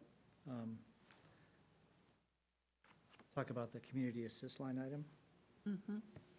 I'm sorry. Oh, 550. Yeah, the community assistance is in this Is the- category. Community organization request. And this one also includes the shared emergency manager position, which is part of the reason for the higher amount. The other pieces we said were part of the higher amount. A little bit on the council protocol. We included the extra $2,000 for the picnic, and so maybe that's something you want to look at. So I think Mayor Pro Tem Lawler has a question about actually the community picnic. Is that right? I do. I'm just curious as to why why this is under council travel meetings and protocol and not a city expense. It's just where it got put 10 years ago when it started, because So it was. for clarity, can it be its own separate line item or could put in be. someplace It could more be. appropriate? It could be. It could be. Okay. We Like can maybe just take the funds from 507? there. Perhaps with the youth program, because Yes. they do put on the picnic, technically, right? Well, it was the council's picnic. Oh, it was, It was the okay. council's Okay, so we hosted could it. find a So proper home that's and how it not be started, but hidden in. we could, I mean, these numbers are, there's no like state or federal law that says 505 has to be this. No, So no. we could certainly add another category. just so for I that. But just to have it understand. out there instead of being. Yeah, we can kind of- definitely add another so the line. picnic is budgeted at 12,000, from what I understand, you They guys just- approved. But they just want to include it as a A separate. separate, know, just, But I just want to, so I'm going to back Yeah. 12,000 out of Right. Probably- 01. back it, so that's part of the 25,000, Right. correct? So now that will be at 13. Yes. Yeah, I was going to suggest the heading might be community interface program rather than just picnic. I was going to agree on that, because I actually am going to, at some point, be pushing to expand that if we can come up with other activities to involve and give back to the So community. community interface. Well, let me make a comment on that one too, because we have another category here called meetings, travels, and mileage reimbursement. That's 740. That's for staff. That's That's for for staff. staff. That's for staff. Okay. So then, related back to, I'm jumping in on this one, the other comment that I think people have talked about and batted around was that the city council travel training budget is probably high at 13,000. That's an area where it looks like the projection for this year could be quite a bit Could be lower. quite a bit less, and- But in other years, when there's trainings, we'll need to bounce up. Exactly, and so this was part of some discussion, and please forgive me if I forget exactly who brought it up, but over the last couple of days, Sue and I chatted with everyone. Yes, it is basically set at an amount which would have paid for, all the individual council members to go to the new council member training, which this coming year, we really only need one. So other than that, it includes the mileage reimbursements for travel to meetings, any other meeting-related expenses. What else Right. does it include? That's pretty much any reimbursement that you put in for. So Trainings. reducing the allotment for that would certainly make sense. So I guess last year, we had pretty much all the council members go, including at that time Mayor Rogers. And this year, we'll have Councilmember LaBave probably going to the meeting. Yeah, so we just that's have one. probably it. So I agree. I think, $15,000 for that is a bit high. It's 13. 13. So what do you suggest? Well, we need enough built in there to pay for mileage and all the other things related to council's, request for reimbursement. Yeah, previous councils went to holiday parties, they went to the league conferences, Oh, so I'm sorry, the cities association we include when council people go like to if you this. don't intend to annual- do any of those activities anymore, then you could definitely reduce that. Well, if 13,000 was basically to be spread over 5 council members, then 1/5 of that would probably be. I would say it wasn't exactly over 5 because we did have to pull money from other sources to pay for all 5. Okay. So maybe my suggestion would be to reduce it by, say it's 13, maybe reduce it down to 7. Because I'd like us to have enough buffer in there to cover, the mileage reimbursement, cities association events, to send Councilmember LaBouvet to training, just so we have enough. Okay. Can I get a straw vote on that to 7,000 for that 7,000. portion? Interesting question. No way. So did you change your voice, Councilmember LaBouvet? So you're going to put a total of 7 against? No, that it one? would be, we're moving the 12,000 to Oh, a new you're moving category. 12. 12,000 to a different location. And then, so reducing the 13 to 7. Yeah, that's fine. Yeah, I think, I like that. Progress. Okay. The budget includes for community picnic. I'm sorry, what was the title you wanted us to use for the community Community picnic? interface. Community interface. Was there more to that? Was there more to it? Interface, yeah, but Okay, we'll keep it at that. And we'll create a new category for that. All right. Okay. And then I have a couple. Okay. As far as community assistance goes, I know we talked about this. Before we do anything, we should probably, it would be really nice to establish a clear policy on our giving. Yes, and I agree with you completely, and I've talked to a number of you folks. I think in previous years, it was very small, the number of requests, so the previous city councils generally didn't have, well, there's never been anything written. And I couldn't agree more that most cities have policies. They are, a lot of cities, what they do is within the budget, they say, well, here's an allotment, and then they have policies that lay out with criteria, you know, if you wish to apply for part of this allotment, this is what you need to do, and here's the criteria we're looking for. We don't have anything like that, but we certainly could develop that. Right, I think that would be nice before the next fiscal year. Right, and then that way, what I would say, we'll do that in plenty of time for us to, you know, let the organizations know, now's your time, here's what the bucket is. And that is actually talking to Councilmember Luthold's point about having our budget session earlier. Because if we do that, then we can go out to the community and say, this percentage is allocated for grants. Yeah. Well, last year we had it May 1st, so that was, Right, this year got delayed for,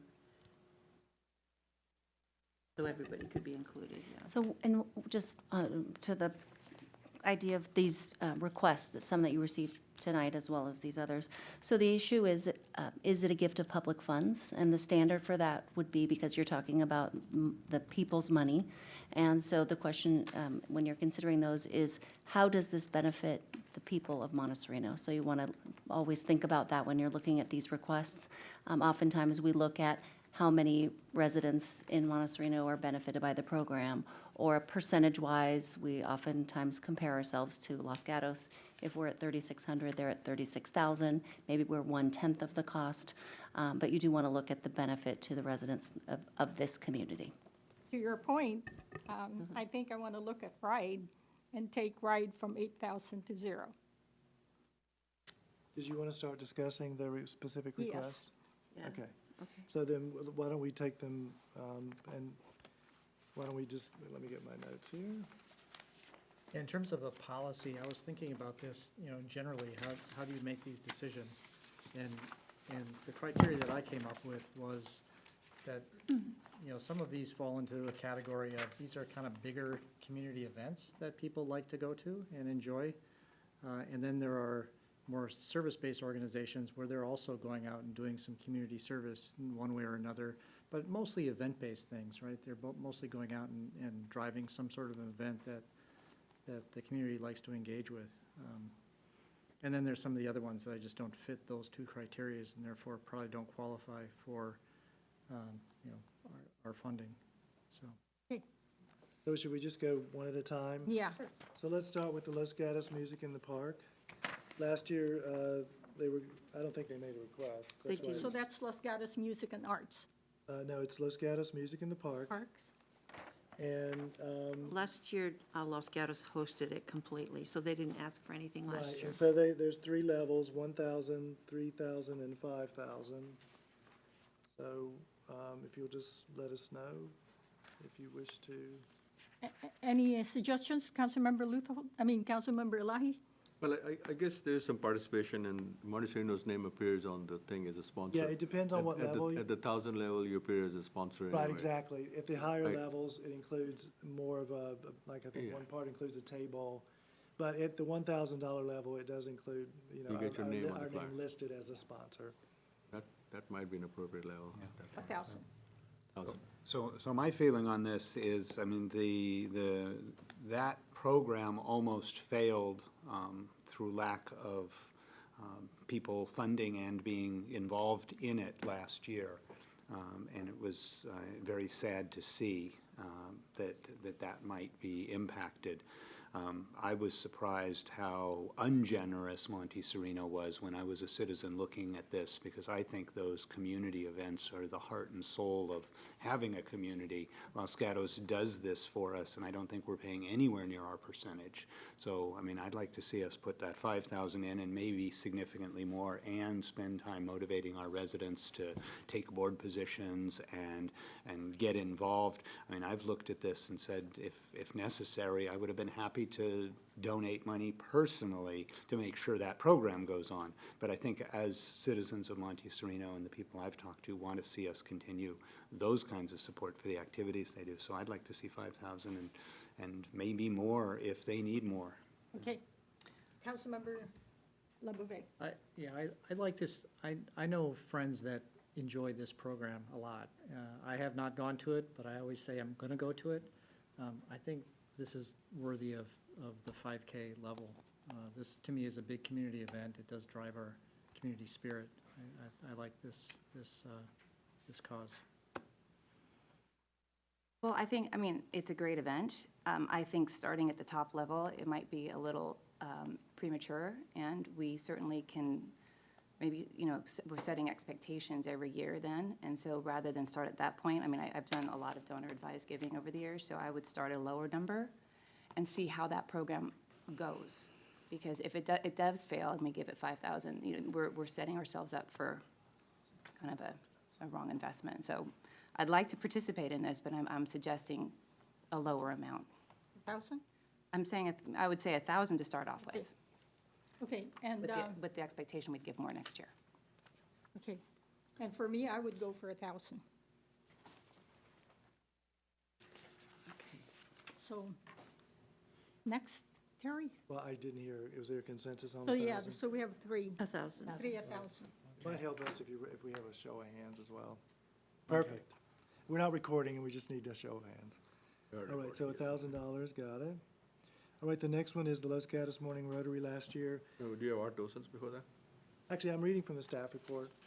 I was going through your binder thing, but whatever. Oh, We can flip back and forth. I tell you what, for our purposes of record keeping, can we use the staff report? Yeah, that's fine. So Los Gatos Morning Rotary last year was, they were granted $2,500. This year, they're requesting an additional $1,000.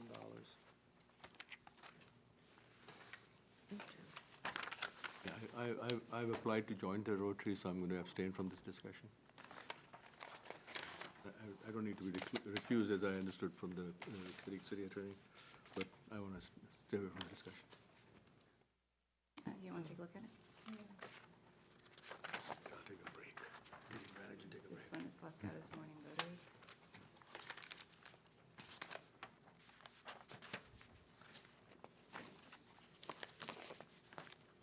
Where'd you go? Oh, He's going to recuse himself from this item. He doesn't have a financial interest, but he is applying to join the Rotary, so he Okay. doesn't want to participate in this. okay, so shall we go ahead and talk about this? Go ahead, Councilmember LaBouvet. I think this also falls into the category of this is more of a service organization. I think, we can go with the previous donation amount or increase it slightly. I think I would be okay with that. One of the criteria I was thinking about also is, hey, we have around 3,000 residents, $1 a person is not a bad criteria. But yeah, 2,500 to 3,000 would be fine with me. Now, that doesn't sound very arbitrary. Actually, we have 3,500 in one, so 3,500 would be $1 a person. Okay, so did you say 2,500? Okay. I agree, 2,500 is a nice Okay. amount. Yeah, I haven't seen the outreach from the Rotary to justify the increase particularly. So I think keeping it the same and then recommending that they do that outreach to the citizens, show us that they are drawing the citizens from Monte Sereno and providing a service to the citizens of Monte Sereno at a higher level than previously, and then maybe they could look forward to more in the future. Okay, Okay, and I'm going to go with 2,500, so that makes it 4 of us. okay. The next one is Los Gatos Music and Arts, formerly Jazz on the Plaza. Last year, they were granted $5,000, and this year, they're asking for the same. I guess we should wait 1 second for so loud.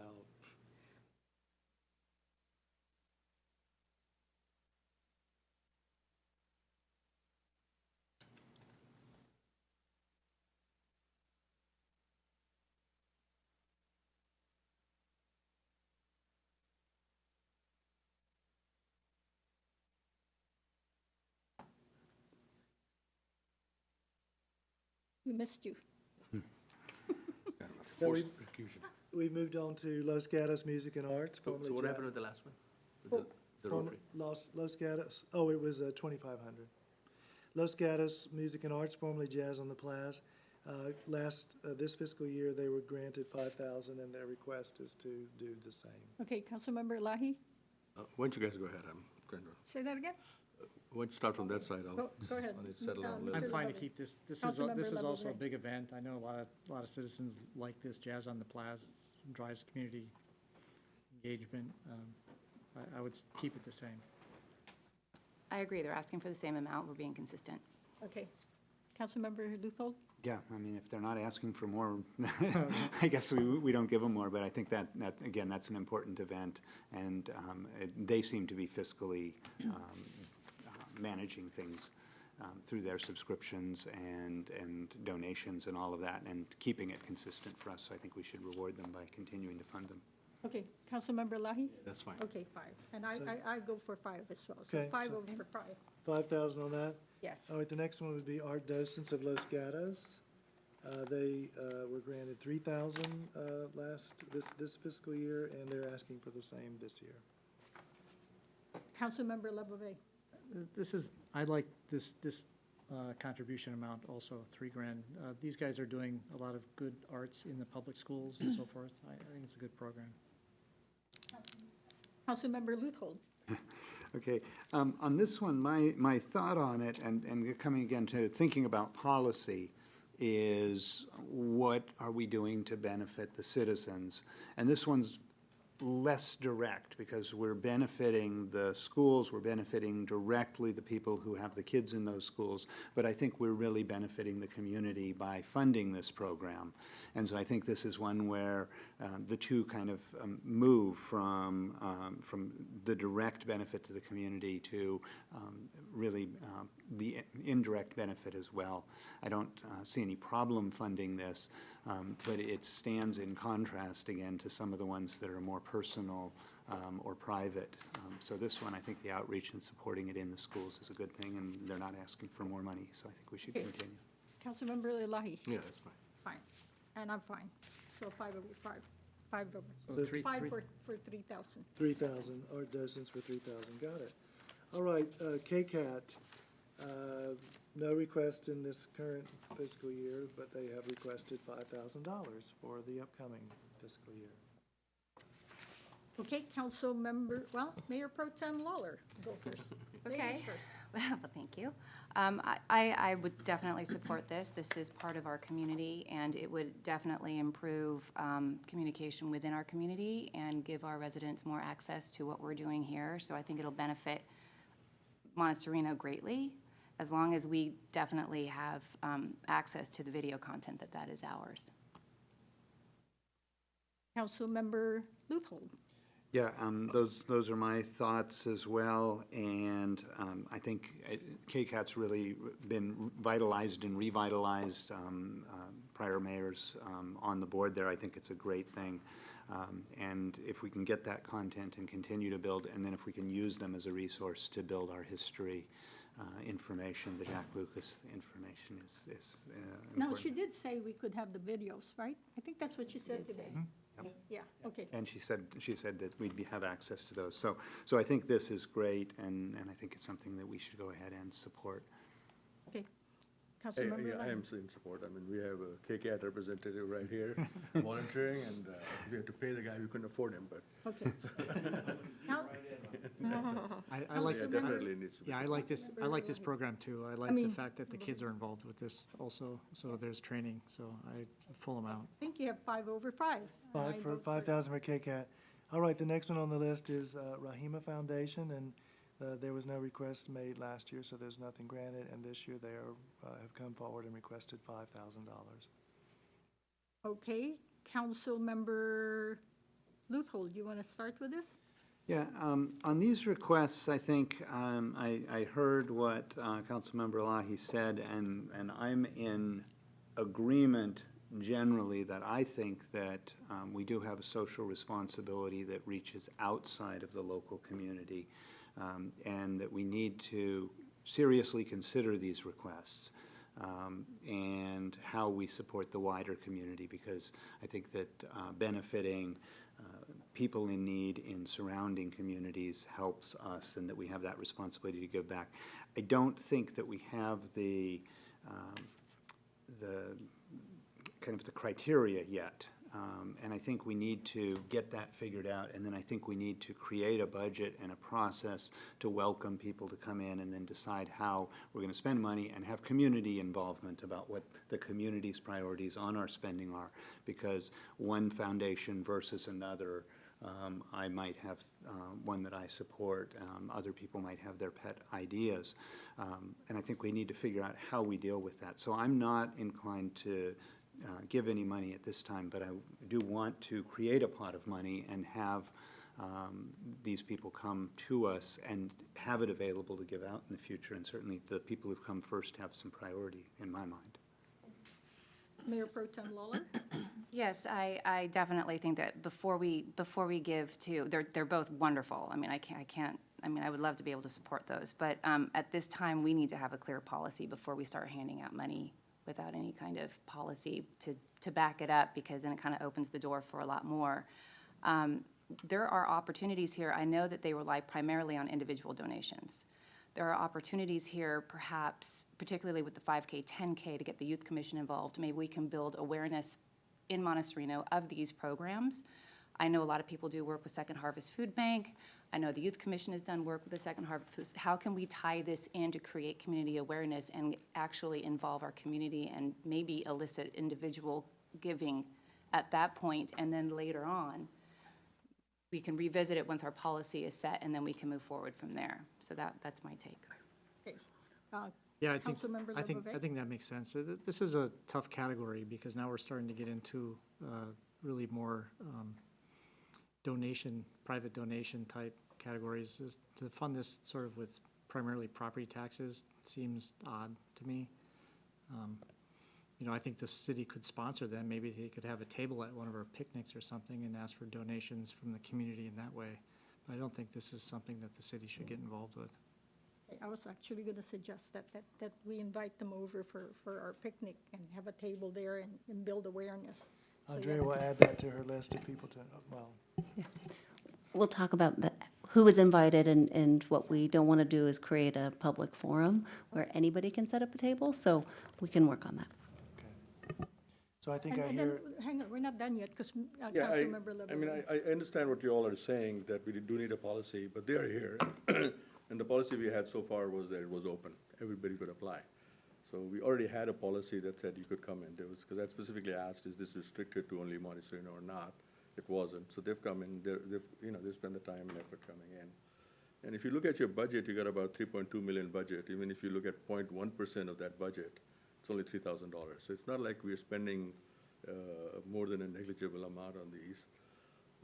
The benefit does come to Monte Sereno. I mean, some of the patients who go to these hospitals, maybe Monte Sereno children that are out there that are getting the benefit of the laptops that help them out. So I think it'd be worth budgeting, and if you're talking about a policy, maybe the policy should be overall, we're going to only spend 1% of our budget on these things, and then maybe nobody gets more than 0.1% of it. This one was primarily the food bank.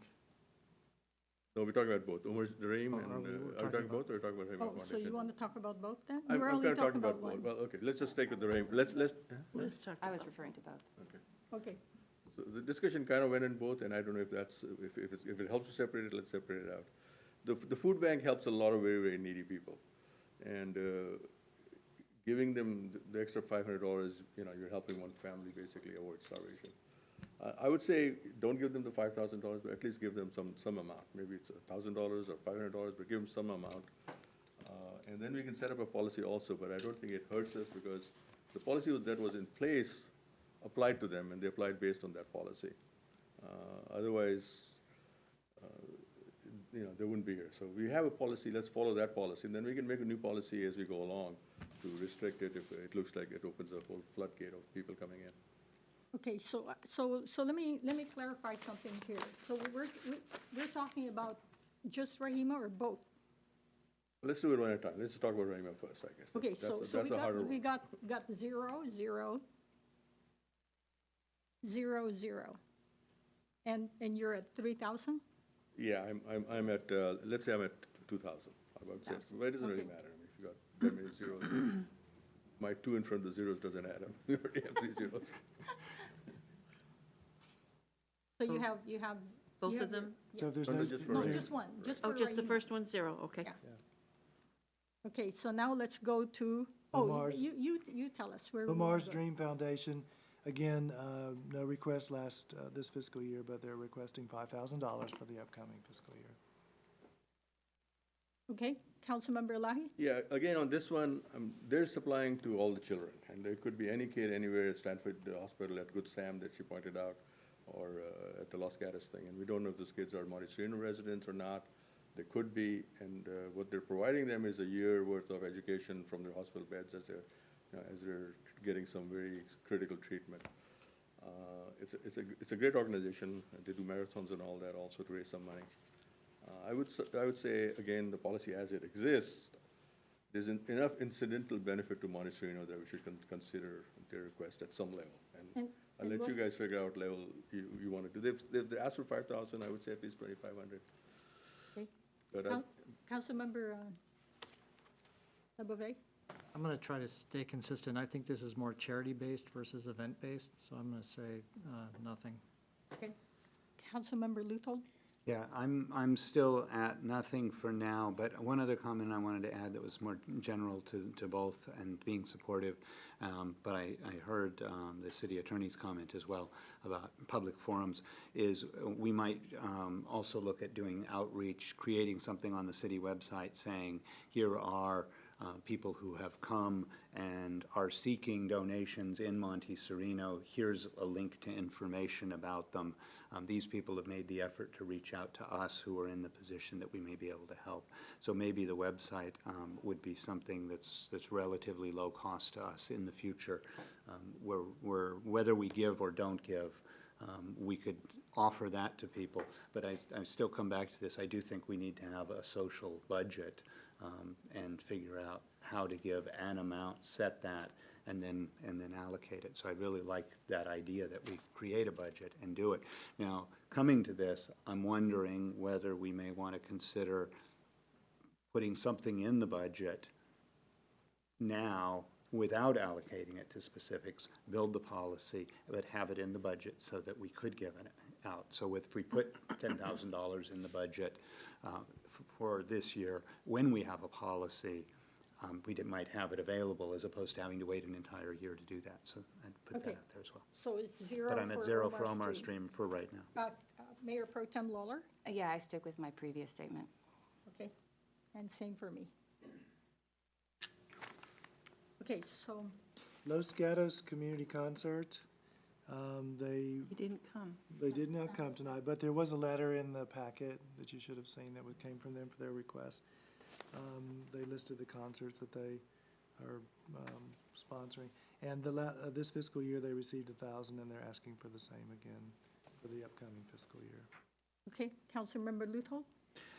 Yeah, I guess my concern on this is that I've never heard of them before, never received flyers, information, invitations.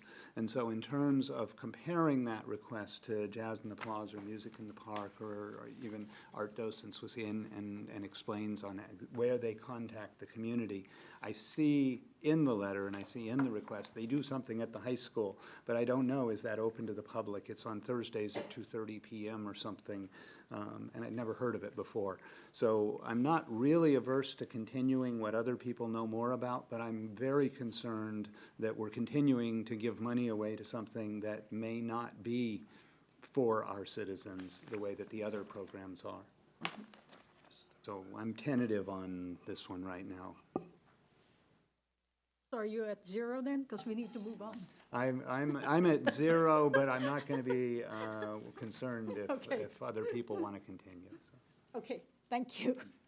Councilmember Lebovic. I'll volunteer. From the write-up, it looks like this is open to the public, and, you know, it's event-based, so it sort of passes my criteria, so I'm for continuing $1,000. Okay. Mayor Pro Tem Lawler? Yeah, I think we can continue for now and maybe take a longer look at it next year. Okay. Councilmember Elahi? I think we're giving enough to Los Gatos on a lot of different things. And, I mean, I kind of find it, you know, like we're giving all to art and which is all good, and music and everything else. When we come to people that who really need the money, we're not giving them anything. So I would say no on this one. No. And I would say yes on this one, so we have 3 over for the 1,000. Okay. Okay. All right, we're down to the last one, and this is the request from the Reach Your Destination Easily, the transportation for residents 55 and older, and it does have a component based on income. They do have reduced fares, and they, like I said earlier, they've been a program for 2 years and $8,000 each year, and they're requesting to continue again with an $8,000 request. Okay. So, Councilmember Lebovic, you go first. I can go with this one. I think this cost per ride, number one, Monte Sereno's only got 3 riders, and the cost per ride is $67.31. I think you can take an Uber. I think basically Uber and Lyft have made this program obsolete. So I would say no. No, it's 0. No, it's 0.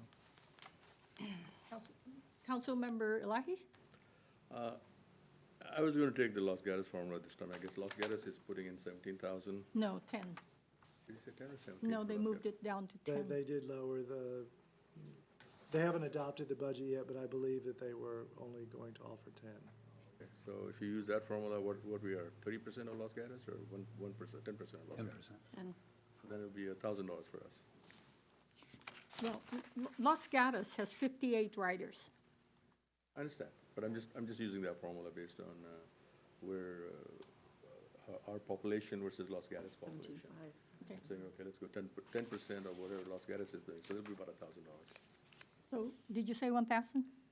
1,000. Okay. Mayor Pro Tem Lawler? Yeah, I tend to agree with Councilmember Labouvet.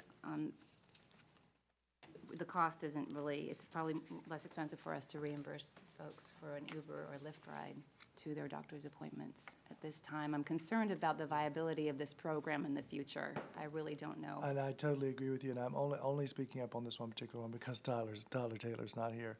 The only thing I would add in, which I'm not sure he had a chance to say to you, is that it's not an apples to apples comparison with, you know, they could just take an Uber or a Lyft, because the majority, or actually all of their drivers, volunteer and or paid, have to go through an extensive training because they are dealing with seniors, many of which who have, you know, particular issues that have to be dealt with. And so part of the interface with the seniors and the drivers is the, you know, sort of familiarity, being able to spot, you know, do they have issues? So they use it as somewhat of an extension of their services. So I just, you know, honestly, I'm only doing this because Tyler's not here, and he's told me this about 7 times when I've questioned, you know, why is it $63 whatever per ride? It seems like an awful lot, Tyler. He did remind me of that, just as a point of reference. $1,000, how much does it become per ride? It came out to, I just ran the number again, it was, believe it or not, it was about 60. That's at $8,000. Well, when you divide it by the total number of rides, which I think he said was 800 this But year. it said it's only- Did he say there were 100 rides in Monte Sereno this Yeah, he year said on 100. 3 riders? Yeah, because the numbers in there are not completely up to date. He said 100, right? Well, he said 100, but then he also said that he wasn't clear whether those were all Monte Sereno. Right, so even if you take it at 100 and divide it, that is technically $80 per ride. It is very expensive. If And you I, give $1,000, then it's $10 a ride. well, for us, correct. Councilmember Luthold? Yeah, actually, I mean, I heard a couple of things.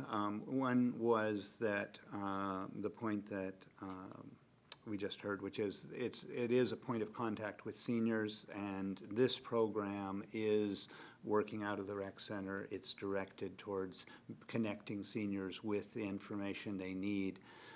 And I think seniors in our community do need that outreach whenever available. I think the program is absolutely non-viable in the future as a rides program. It's going to need to transition to be something else.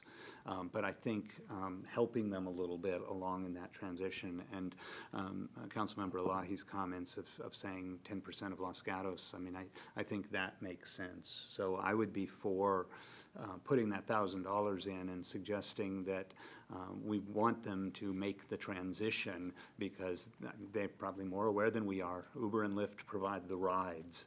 They need to get out there and talk to the seniors and provide other things that the seniors need, but the seniors do need that outreach here. I agree, I think that's fair. I do, I agree. I think that's a very good point, to let them transition it out. So instead of being just cold turkey, we give them a little bit this year, and So you want to Ultimate- you want to change your, yeah, I think that makes sense. I think that does make sense, because we still have those 3 riders that are relying on it. okay, so, thank you. So for me, I think this is a county program. I think the county should take charge of this program, which was where it actually came from. It was a pilot program for 2 years. And when I asked the Saratoga mayor, have you finished your pilot program? He says, yes, but it's still a pilot program. And we're going to do outreach, but yet, we didn't know what kind of outreach. I would vote to make it 0 at this point. So I think we have 3 over for 1,000 and 0, and 2 with zeros, Okay, so we'll put it in at 1,000. 1,000. All right, the last one was the one that came in today, Kiwanis. And we did not receive any requests last year, so none was granted, and this year they are requesting $300. I'll start. This is event-based. $300 is fine for me. I agree, I'm completely fine with that. Love it if I don't have to call you. Go ahead, Councilmember Luthold. I'm good with that one. Okay, I'm at $18,800. For the total amount. Okay, so let's move on. Any other comments? I do have one comment, if nobody's going to make a comment.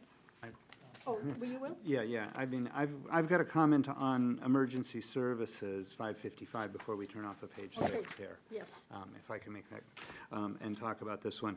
I understand what Terry has said about the need for emergency services. I also understand the input from earlier today in my discussions that this idea that if we approve this to share with Los Gatos in the budget, are we approving sharing with Los Gatos in the budget? And I know we've conceptually said, let's talk to them, let's get their numbers, let's see what we're doing with that. And so this question of, are we authorizing sharing with Los Gatos right here today, well, next week, by putting this number in there? Or are we saying, we need someone for emergency services, this is a number that makes sense, But we don't necessarily want to show our hand and say we've joined Los Gatos until that decision gets made down the road. So as a placeholder, I'm okay with this number, but definitely coming back to us and deciding whether it's a staff position of our own or joining with Los Gatos or what it is. And it would definitely be B, because at the end of the day, it would be similar to the way we share police services. The city council would have to authorize the contract itself to share the position. And I would say at that time, well, you know, we will certainly have all of the details for the job description, you know, and have it completely fleshed out. So we would be returning to you with all the details on the position, as well as the terms of the contract for your review and ultimate approval. Councilmember Labove? So my impression is that Los Gatos Police also are primarily responsible for the emergency services program. And to that end, you know, it's more feet on the ground that make the difference. It's the community watch, it's the community awareness, it's how do you utilize that existing police program. I know I've been recruited now to get involved and go rally my neighborhood. I don't think this position is going to go show up at my door or my neighbor's door and help them get involved with these emergency services. I'm not for this position. And by the way, it also fits my narrative of this is an overhead expense. I really do not like to use other people's money on overhead expenses. Okay. Councilmember Elahi. I guess my perspective on, first of all, I need to know the number, the 16,527. Does that include all the payroll taxes also is included, or? Yes, it would or be is that on top of it that? would be our complete share. Our complete share. Yeah, the question is, this is part of the wild, you know, the fire emergency protection things, and we're not quite there yet to completely protect our cities from these kind of dangers that are coming out. And the police is going to do their job, but that's, you know, from their perspective. I mean, you need somebody in the center, you know, coordinating with everybody else. And I think this position is supposed to serve that purpose, is to be able to coordinate with the city and with the police and the fire and Los Gatos and Monte Sereno. I mean, I'd be open to having, and it's only costing us part of the project, and we can't hire a person like that. Is Los Gatos hiring them full-time or part-time? It would be a part-time position, and if the contract is ultimately signed, city staff, with most likely myself, would be part of the recruitment process. Just like it recently when the city recruited for a new police chief, I was on the panel, and so they included me in it. So I think that it would help us, my participation that way would help us with being sure that we're getting what we're looking for. And then the person would come report to us also on quarterly or semi-annually or something? Absolutely. I mean, I would say their interface with council and staff would be significantly more than we hear, you know, from the police report or the fire report. So to me, it's more like an insurance policy. I mean, some of this stuff, we don't really know what needs to be done. I mean, we've had a lot of rain. The weeds are growing pretty tall right now, and somebody's got to get into that and look at all that information. So you're for 16,527. Mayor Pro Tem Lawler? Yes, well, as we talked before, you know, yesterday I said before, we would need a clear charter from Los Gatos describing, as you had mentioned, the position, so that we have deliverables that we can assess regularly. Would this contract be on a yearly basis? Because if it's not working for us, we can get out of it? Correct. I mean, the contract terms, you know, can be negotiated, and that could, if that's a concern of the council, that would certainly be one I would relay to the town when we're putting together the contract. Okay, yeah, so I definitely wouldn't want to move forward until we have a very clear charter on what this is. Okay. So for me, I would like to see a statement of work, and I've been asking for a statement of work so that we exactly know what we're getting. When you say part-time, is this 16,000, 70% of a part-time person who's going to work half a day, or is it going to be a full-time person? I think you just said it was part-time. No, it's part-time, and this portion, the amount budgeted would be a 30% share. Yeah. So I think what we need to do is to flesh this out a little bit more. And I would want to make sure that we have the terms and conditions, the Ts and Cs, all written out. Absolutely. I mean, I'm not sure which way you're leaning it for the budget, but my encouragement would be, it would be difficult for us to go down the road at all with them if there's not at least the signal to the town that we're willing to consider sharing it, as in showing it in our budget. If I have to return to them and say it's zero, I don't know where that would leave them. So that would be my only other concern about completely eliminating it from the budget as a show of, this is a potential partnership we would like to be. Okay, so I think you have 3 no's and 2 16,527s. Is that correct? Could I have a show of hands for? Can I just make one comment? I mean, if we, before the person is actually hired, we would have to approve his hiring? No, it would be a matter of approving the contract for the position and We still have to approve the contract. So when the Right. contract comes in, all the concerns we have should be addressed at that time. Here's the statement of work, here's the qualifications, here's the resume, this is what the contract is all about. And we can then say, no. Well, it wouldn't be about the resume, it'd be about the position. In terms of the hiring, that's really an HR function, and as I said, I would certainly be involved, because I've talked to the assistant town manager, if we're going through the recruitment process, I would be involved in that, just to be sure that our position is represented. I understand, but at least when the contract comes to us for approval, right? It's gonna come to us? Absolutely, it has to be approved. So you're gonna, at that point, we'll get all the information that we need for the That would be statement of work. correct. We would certainly What they're gonna include do, what they're job not gonna do. description. And we could say, well, that's not acceptable, we need them to do something else. That's correct. So that might be a position. So I would suggest we approve the number and then hold our reservation to I contact. understand, so you're voting for 16,527, you're voting for 16,527, 0, 0, and 0. Zero. So let's move on. So we're going to take that back down to 13,000 just for the other 2 programs. Yes. Well, then the only other thing I would ask is do direction on this.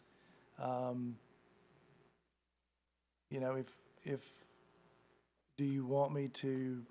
What would you like me to do? I mean, is this an indication that you have no interest in the position at all? No, what I said is, what I want to see is a statement of work. I want to see the terms and conditions for what we're hiring for. Okay, so basically, And once we have that, we can discuss it, and then we can go back and say to Los Gatos, okay, we reconsider this, the Ts and Cs are okay, then we can decide later on to put money into it. okay, so then this would just have to be a budget adjustment. Yes, So so let me make sure I get it in clear. So in theory, the majority does feel that this could be a useful position for us, but we're just looking for more details before we even make a budget yeah, allotment. so we need more Okay, justification, we need. so we could just come back at it should be fairly soon, because they're working on this, because we'd like to get this wrapped up as quickly as we could. Okay, And I just, and to your point about making this a placeholder, right? So later on, we can say it's a placeholder if we still don't agree. So, well, but I think, I think what we're hearing is we want somebody in this position if the position is useful to Yes. us and viable. If it's the police department and the fire department doing less and adding staff, then that's right. But convince us that that's not the case, and then Monte Sereno, we want the fire. We've put that as a goal. We want the fire safety. We want the earthquake preparedness. We want all of those things. But Los Gatos shouldn't consider it a done deal, that we're going to partner with them because we partner with them on the police. Yeah. They need to show us they've got a good program, fiscally responsible. Yeah, I think that's a good point. One of the things that I'm worried about is that we're setting the wrong expectations, that this position will be somebody who goes out to recruit neighborhood watch candidates, like Daniel Bove that I recruited. I don't think this person will go out to the neighborhood and recruit candidates for neighborhood watch. That's not what the BAT position is for Los Altos, and I don't think that that's what this one is going to be. Isn't there already a description of what this person is supposed to do, Terry? No, we're working, I should say we, I am working somewhat with them, I've given them our general parameters, but What I did forward to all of you was a piece of base material that they were using, which was a description from Cupertino. But I also included in the staff report some general information I received from the town manager that outlined some of the basics of the position. Okay. Do you have enough information to move on? Yes. Okay. We're Yes. leaving it at 13,000, and we removed the emergency manager for now. Okay. If nobody has any input, I want to give my input on 585, animal control, 32,470. I had a conversation after we talked this afternoon with Mayor Pro Tem Lawler, because she's the representative for animal control, and asked her if this was approved. And let me just hand it over to her so she can give you her interpretation. Yes, this was approved in the animal control operating budget in March.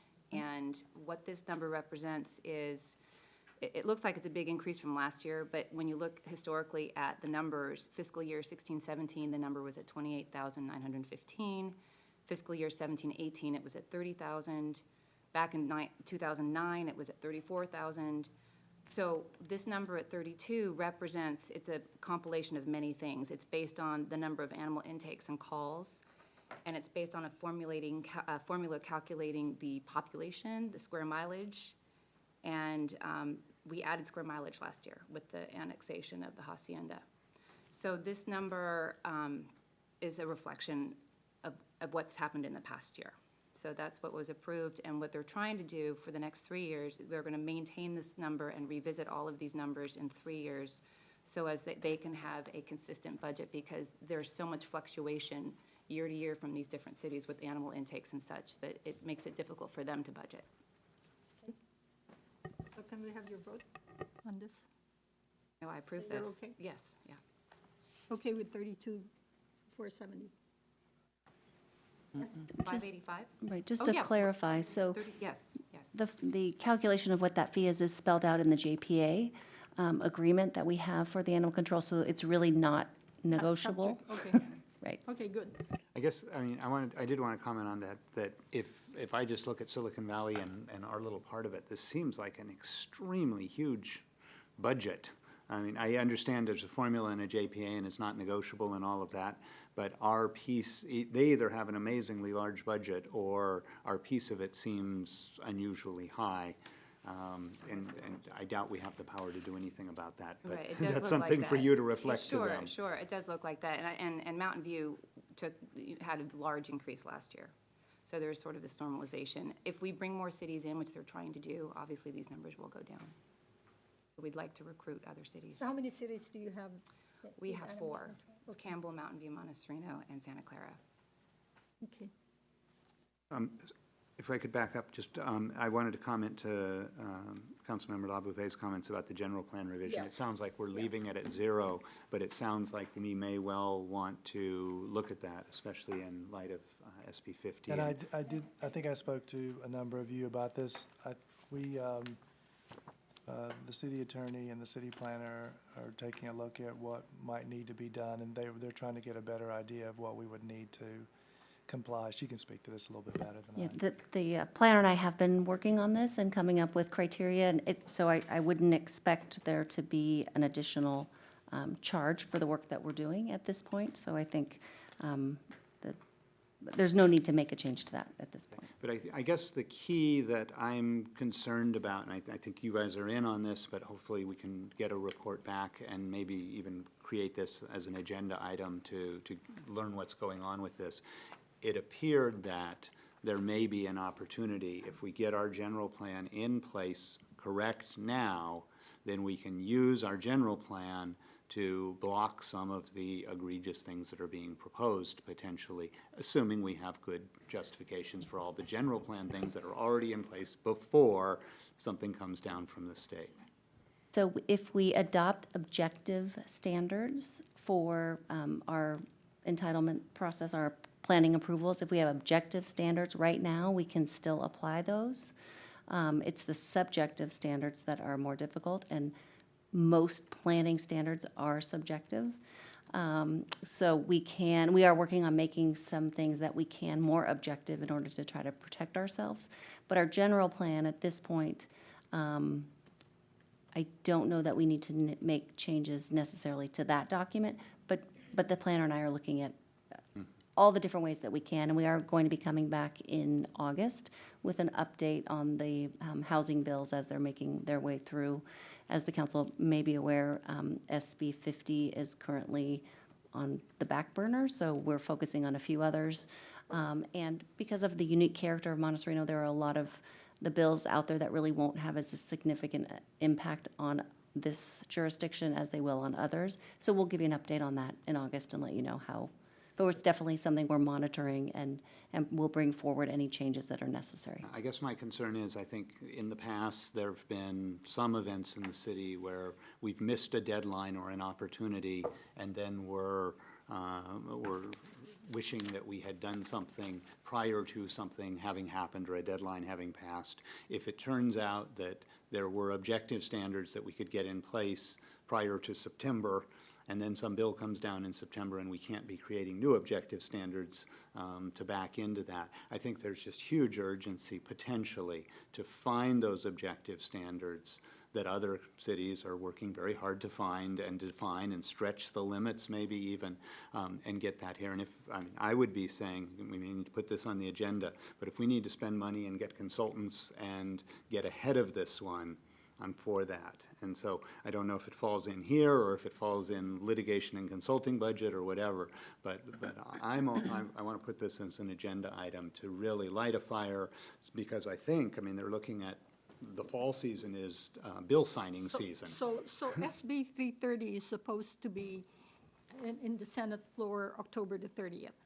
So that's basically our deadline. And I know you and I, as part of the ad hoc committee, our ad hoc committee for the bills, have talked about looking at SB 330 first and the ADU bills. Right, correct. And we're doing that, and staff is already working and planning to bring forward, not in July, obviously, we're not meeting, but in August. So the city of Campbell has actually started revising their general plan, and they started in 2016. Right. Yeah, it's a very long process. Yeah. So we would be looking at changes to the zoning ordinance, because we can do that much more quickly. Okay, and so maybe some of the things that you were talking about, we can look at Campbell to see, what things have they changed, and then do our general plan revision as well. Yeah, or And if you need budget for that, let's talk about that. Right, and so that's what I'm saying is if we need budget for that, like say a consultant, a lobbyist, someone to go out and do a survey of what's happening in Southern California cities and other cities. If it's bigger than we can handle with what you've already got, let's figure out if we need the budget and let's get it out there, because we don't want to miss this opportunity and then suddenly have fourplexes where we might have had an ability to, even if we push the law, get an objective standard that may be pushing the law, who's going to sue us, but have that objective standard rather than missing the opportunity.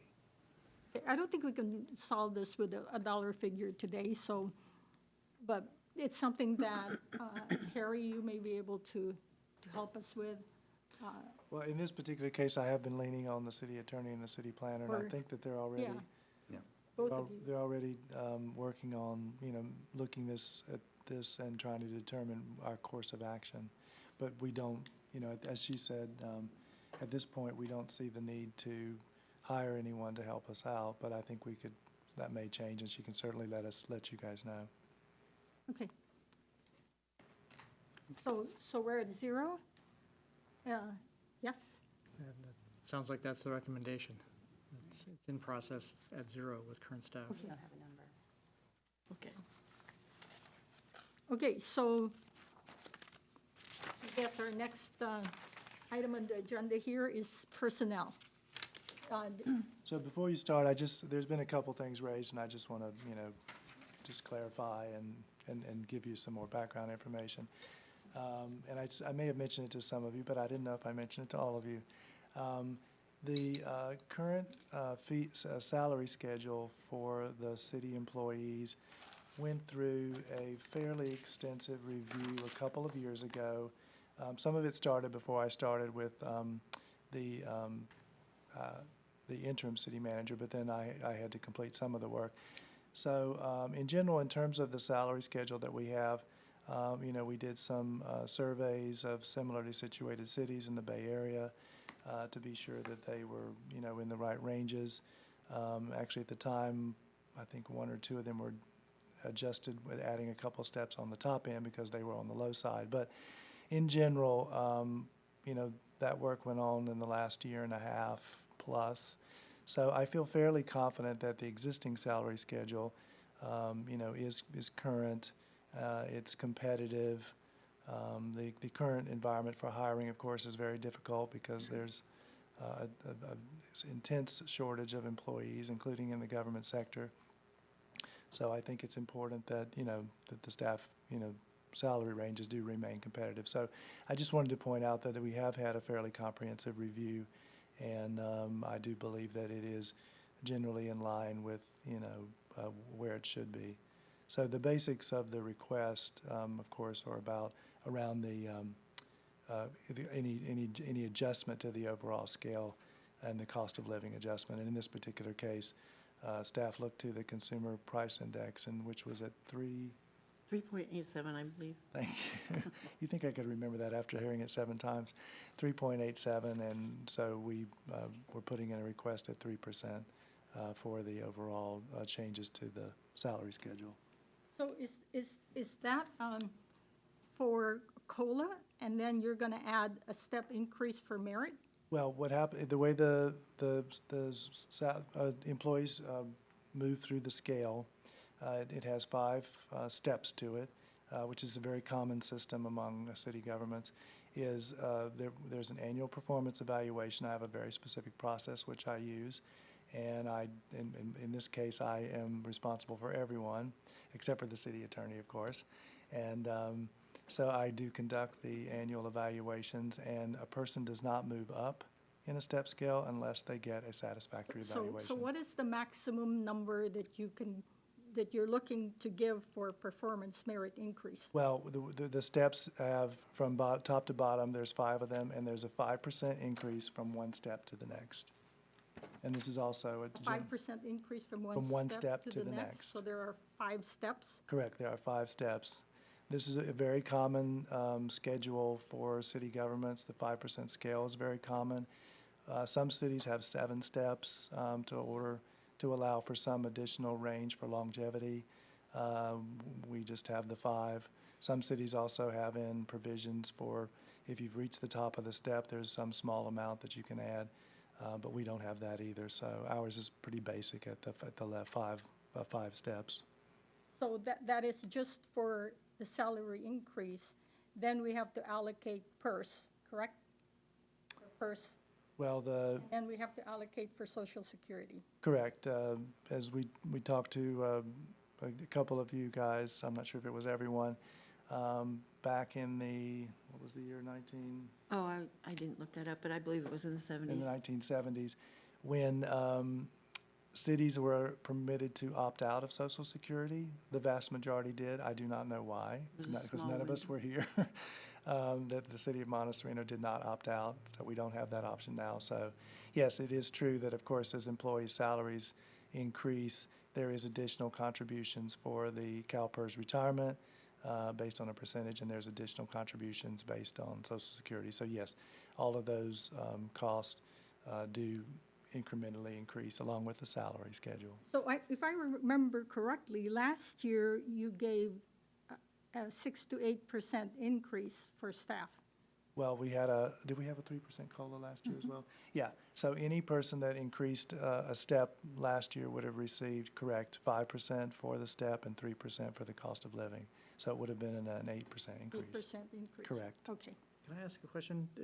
Are all of the employees at will, or are there any employment contracts? Monte Sereno is a little bit different from most cities.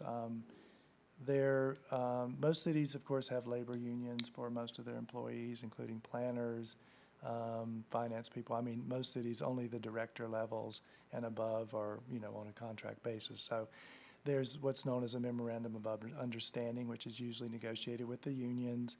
And so the MOU is really the guiding document. It has all the rules and regulations. It lays out, the very specifics about, discipline, and it talks about progressive discipline. Basically, how can you lead to removing an employee? But we don't have that for Monte Sereno, I'm right? That's what So what I'm are they about to at get will to. or are they not at will? Well, Or that's do what they I'm have getting at. contracts? I'm sorry. I'm trying to give you some background information. So the difference here in Monte Sereno is we of course, we don't have labor unions, and so we do not have a memorandum of understanding.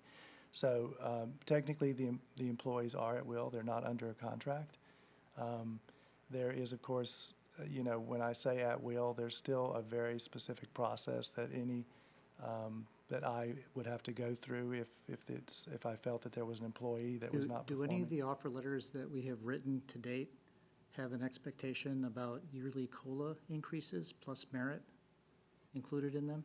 They do not speak to the cost of living adjustments, of course, but employees, once they're hired, they are fully aware of the salary schedule.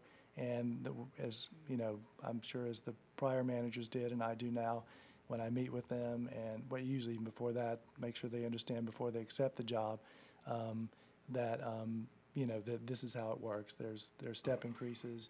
You have yearly evaluations. You must, perform at a certain level in order for you to receive a step increase. So in private sector, generally you set one merit budget for the overall organization that includes, a component of COLA plus whatever merits, and then the performance system is where it places you within your ranking and rating system. I find this expectation of automatic COLA plus 5%, annual step increase, absolutely out of step with what's going on in private sector. And since our employees are at-will employees, and there's no contracts here, and there's no union involved, I think we should revisit this system. I just think it's not sustainable, an 8% increase per year on overall labor costs. It's just not sustainable. And I would like to also see a salary survey from an outside firm that comes in and confirms where we're at with our current employee base relative to other cities of our size. The only other thing I would add is I would completely agree. It would be useful for us over the next year to, revisit the salary schedule and potentially, hire someone that could assist us with a more comprehensive review. In terms of the, I'm sorry, I was going to say something else related to the, two other points. Of course, when individuals leave the organization, which there's, before I arrived, there hadn't been much turnover, but since I've been here, we've actually had 2 positions turnover. Typically, when you, do your recruitments and you reach out, you offer, generally at the lower end of the scale and sometimes at the very bottom to the individual that's coming on board. So there is some flow, in and out where an individual may be, say, retiring in the case of our finance officer, but when we go to do the recruitment, the individual almost certainly would never be hired at the top of the scale and may potentially, as has been the case with a couple of new hires, they would be at the very bottom of the scale. So there is some, normal course of action where that process, lowers the cost 1 year and then it keeps going up a little bit and then it goes back down a little bit. So I would just add that in. The only other thing I meant to mention is somewhat related to the at-will. I do employ a probationary period system here, which is also typical of cities, where individuals are basically given a period. I've used a 6-month, which is typical, where there's really any reason during that period, if they're not performing, they understand that there's no recourse and that they can be, and that would definitely be what we would consider the at-will period. So there is a period of time where we have, where because I do manage everyone, have the opportunity to, observe the employee and monitor their performance to be sure that I believe they're meeting their performance. But beyond that, there's, no typical, I would need to come up with very sound reasons and have a documentation to back it up, and I'm sure the city attorney could speak to this if necessary, if we were to move to terminate an employee. Generally, I mean, there's a cost to losing employees. When a company loses an employee and has to hire a new one to train them and do everything else. And Silicon Valley is really very low, unemployment right now. So are you having trouble replacing these individuals, or you can let one go and have another one start the next day without any problem? We've only had to hire for 2 positions, one since I've been here at administrative level, and one was a city engineer. So it's a little hard for me to speak specifically for our organization. I can give you some of my insights, but what I can tell you is, the number of years I worked at my prior position in Mountain View, I spent a huge amount of time in recruitments, and we had enormous difficulty in filling positions because the pool of applicants is just very small right now. And the situation at that particular position was, we had a very high standard of what the employee we were looking for, and while we might get some people apply and we'd run them through the process, we didn't end up with people that we would necessarily hire. I feel very fortunate with our city engineer. It just worked out that we ended up snagging an individual who I think is ultimately going to be amazing. But the only last thing that I would add that I think is really important to remember, when we talk about salaries and benefits at an organization like Monte Sereno, is the situation here is unique in the sense that we have to attract people that are basically everything from a department head on down to, in the case of like the city engineer, she has to issue encroachment permits for, PG&E working in the public right-of-way. So we have to be able to attract a person who's willing to do such a wide range of a job, which is unusual in that sense, but also in that we're so small that no one supervises. And many persons are looking for positions where they can, go into where they ultimately will rise to a level and start supervising people, and that adds to their, sort of toolkit of skills. And we don't have that here. So my assessment in general has always been that attracting people here is difficult. So far, so good. But I think having a salary schedule that's in line with the communities that are similarly situated as ours is extremely helpful. For us to be able to attract and retain talent. So getting back to the salary survey, I think that's a great suggestion. Do we need a budget for that, as to the expense for doing a salary survey? We do. I couldn't give you an estimate at this time, but. So to contrast this with I'm currently sitting on the Clean Water Board. They did have a problem with attrition. The city, or the manager there was able to show a documented case of, it's a 4-person organization. They were losing somebody about every 1.5 to 2 years. New people would come in, they'd train them up, and then they'd leave. They were non-benefited positions, and they were being paid below salary level. And she was able to show that through a salary survey, and then we were able to address the problem.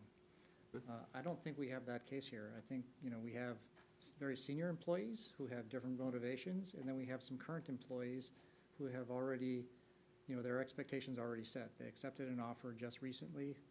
They're, within a year or so, their salary's not going to sag to the point where they're going to leave. So we just don't have that situation, I don't believe. So I think that we could do a little more homework here, be a little more industry standard, do a proper salary survey with other cities, find out where we're at. I think the current infrastructure and process that's in place is outdated and needs an update badly. And maybe that could be part, I'm trying to think if that would fit into. Let me suggest this. It's going to be 8:45. I have got to run up in about a little while. Oh. It's our Christmas dinner, I guess, in a way. Can you move it along, or, I mean? Of course.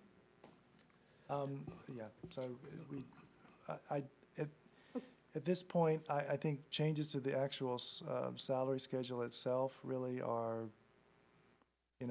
it's just not possible because, conducting a full survey, all this is going to take time. So my recommendation would be to, leave it as it is, for you So to. this meaning 8%? Well, the steps remaining the same as they are, but to ask direction on the cost of living adjustment. So and there's no obligation to give a cost of living adjustment. That is absolutely You true. have piled in and presumed that we would accept a 3.87% raise across the board.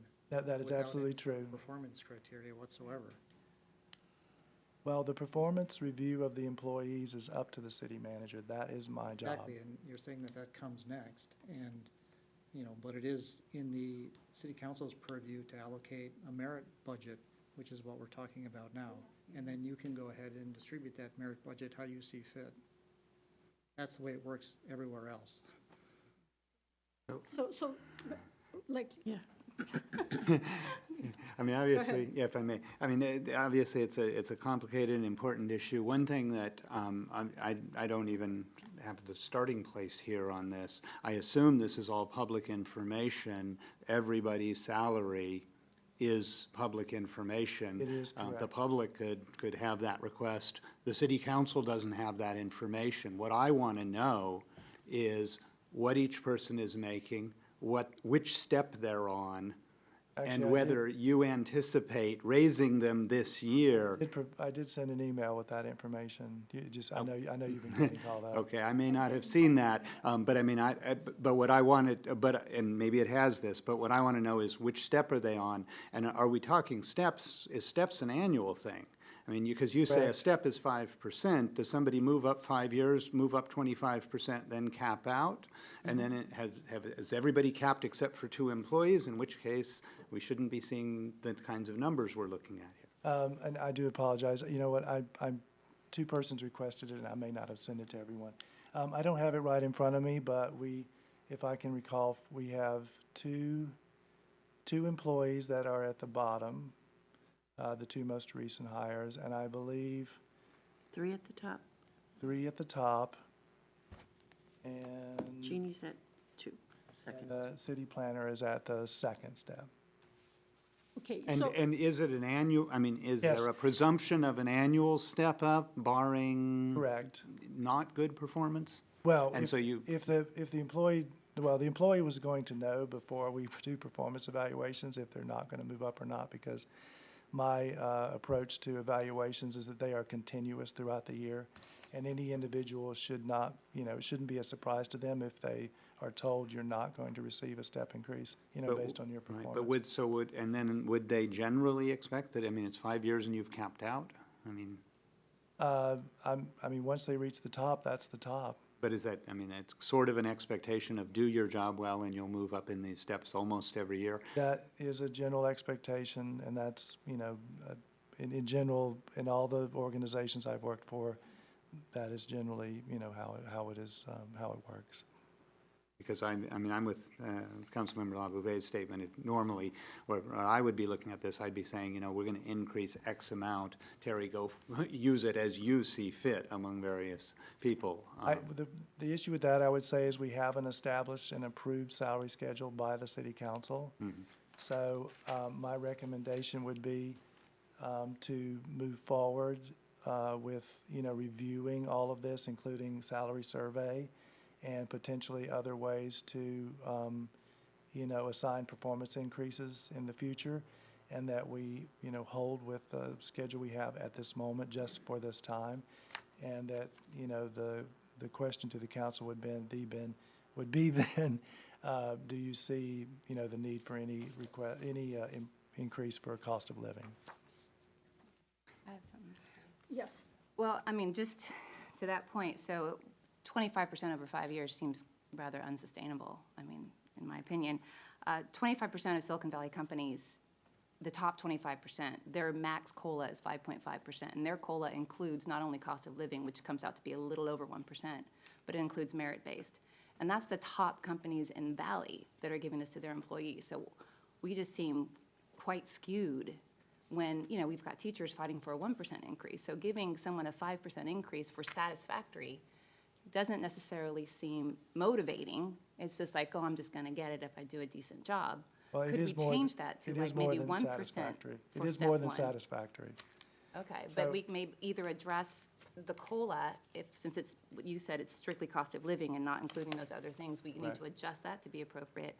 Or we look at the stepped-up basis and reduce those percentages, you know, stagger them in a way. Which that could certainly be the case, and as I maybe mentioned, one organization I worked for actually turned it into 7 steps, and they were less, you know, so people moved up more slowly.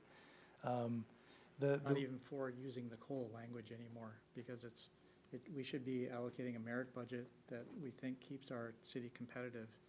And since there is no union, there is no contract here, you know, there's no concept of COLA. There is just a merit pool per year that we decide. And let me just say this, you know, the reason I'm hesitant about this is that most of our taxpayers are in the private sector, and they do not have 8% increases per year, plus pension, plus Social Security.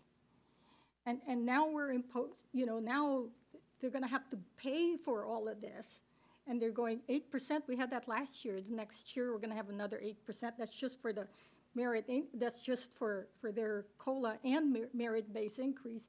Then we have to add on PERS, then we have to add on Social Security. This is not sustainable for the city to bear the cost. It's just not sustainable. And even for this year, I just, because the consequence is that it's for the coming year and forever. I just add one more comment, though, which is, and again, I haven't looked at the specific employees who are associated with this. I would be concerned if we are effectively, if we kind of putting a lid on this, if some of our newest employees, who are the ones who started at the lowest levels, who have an expectation of moving up, can't move up, whereas a bunch of our people who've been here a long time have essentially capped out. So I mean, I would be concerned with that. I mean, and again, name names, I don't know, but I know Rob is doing amazing work. If he is below scale, we need to keep him here, and we need to figure that out. If he's one of the people who are on these low ends and needs to step up, I mean, this is something that needs to be very specifically addressed. But I'm with you as well, because this is adding up to something 10s and 15% increases in our budget, and that's not going to be okay with the community. 26%. Yeah, it's 26%. Yeah, and so, I mean, so this is what we're going to have to visit. I don't know, I mean, I know we're limited on time here. Yeah, well, I guess you guys can continue. She's but, comparing 17, 18, I actually. mean, the cities are like battleships. I mean, it's good to be able to change directions, but didn't have the if you do it on the fly, you're gonna have demoralized employees, you're gonna have some employees leaving, and we really can't afford some of the employees to leave us. So Sometimes we're stuck with it, so long-term wise, that's a maybe very you do good a point. step 7, and the new employees get a different message. The existing employees already have a message, and the question is whether you're ready to let them go or not. And if you're ready to let them go, then we change our policy. If you're not ready to let them go, then we need to motivate them to stay. And a lot of companies, I used to work as an engineer, and you were switching companies every other year and getting like a 25% raise every year because there was such competition. And it's still going on. I mean, these guys are making like $200,000 a year. Some of the people who are just graduating are making $150,000, $160,000 a year. And I couldn't agree with you more. So I think the starting base should be, let's get a survey done, see where the rest of the cities are and some of the private sectors, and then we can say how far off base are we. You know, maybe we're paying one employee too much and maybe paying one employee too little, and it doesn't make overall in the scheme of the budget, it may not make that much of a difference. Okay, so shall we take a vote, because he has to leave in, Well, Leave at 9. in what, 10? Well, 10 more, 8 more minutes? about 9:15 I'll leave. yeah, I mean, this is an important point. The only other thing I want to make is a point of clarification, because one of the council members mentioned the 20%, 26% increase. So Sue and I did go back and take a look at it, and that, just to clarify the numbers, which I did mention a little bit earlier before. The reason why there was so much different is because we had the two contract engineers were not in the personnel budget. And so when we took that out and switched it for the city engineer's salary, of course, is a permanent full-time position, is added into the personnel category. And so when you make that distinction, it comes out to a 6% increase. So I just want to make sure that the Well, facts that's are not a right. fair comparison either, because now you're comparing contractor rates with regular employee rates. And also, if it's 6%, does that pick up all of the add-on expenses, the PERS? Generally, what and you all need of to do Yes, is it you does. need to prorate the employee ins and the employee outs Okay. for time served. Properly do that. I mean, I guess the only last point I would stress is, which I kind of summarized, gave a couple of bullet points, would be to summarize that, it's important for us to remain competitive and to have a system which, many public employees are familiar with and expect, because when we go out to recruit, for individual positions, especially now given our current, the very tight labor market, not having something that's familiar and reasonable and competitive, it could put us at a disadvantage. Well, let me just make one comment here. I know, for example, that the county, their raises are 3.5% tops. Okay? And that's true also of other cities around us. And for us to go at 8%, that is way over and above. So to your point of having a study and a survey, that is critical. If we're going to go for the top percentage at 8, then without a survey, I don't think that's doing our citizens justice. We need to look at a moderate increase without a survey, and if the survey comes back bad, we can always adjust it. So I think in terms of, and again, I think the wording is problematic here because we don't want to sound awful at the same time we want to work with this. But I think that the solution is we freeze the COLA at 0 because that's that name. Even I don't like saying that because, I mean, whether it's 1% or it's this or it's that, it sounds like we need to work on retention and steps that are expectations that are out there. We need to look at this, what is being called, scare quotes around it, COLA. But that for council to be able to offer direction today, my suggestion would be we take the COLA off the table and visit that as we go forward here. That seems to be the only solution here. Am I right? Yeah, I would say that we don't even use the word COLA anymore because it has no contextual meaning to an at-will employee. We should decide on whether we want any sort of merit increase in advance of a salary survey. And if we say, hey, let's do the salary survey and the performance increase, then that puts some motivation around getting it done, and we can make the adjustment. And it can be a retroactive adjustment, right? I mean, that happens all the time too, where you say, okay, the performance review happens, a month or two from now after the salary survey is completed, and we accept it, and then we make adjustments, and we go from there. But it can be still retroactive, right? So you get best of both worlds. I want to have a check with the city attorney here because I'm not completely clear on the documents that, like I explained to you earlier, I'm much more used to working with MOUs and so forth. So I'm not completely clear on the documents that set the salary schedule, and I don't have them in front of me and speak to, performance evaluations, all that. Yeah, I would need to look at it again, but there is a resolution that was adopted by the council that established the salary schedule for each position with the 5 steps. Most recently, that probably was last year? It was last year, yes. Okay. So it gets adjusted periodically depending on if someone Was there leaves. anything in there about how somebody advances through those steps and what the frequency I and rate think is? that there was, I believe that there is, but I need to go back and look at it. and it was based on the performance evaluation. So again, a lot of this could have been handled way in advance of this meeting, you know, the Clean Water Board. I got all of this backing information a month ago, prior to a meeting. And so, you know, all the questions were answered. So I don't want to feel like I'm under the gun to go make a decision here. I would rather be fiscally prudent and make a conservative decision now until I have more information.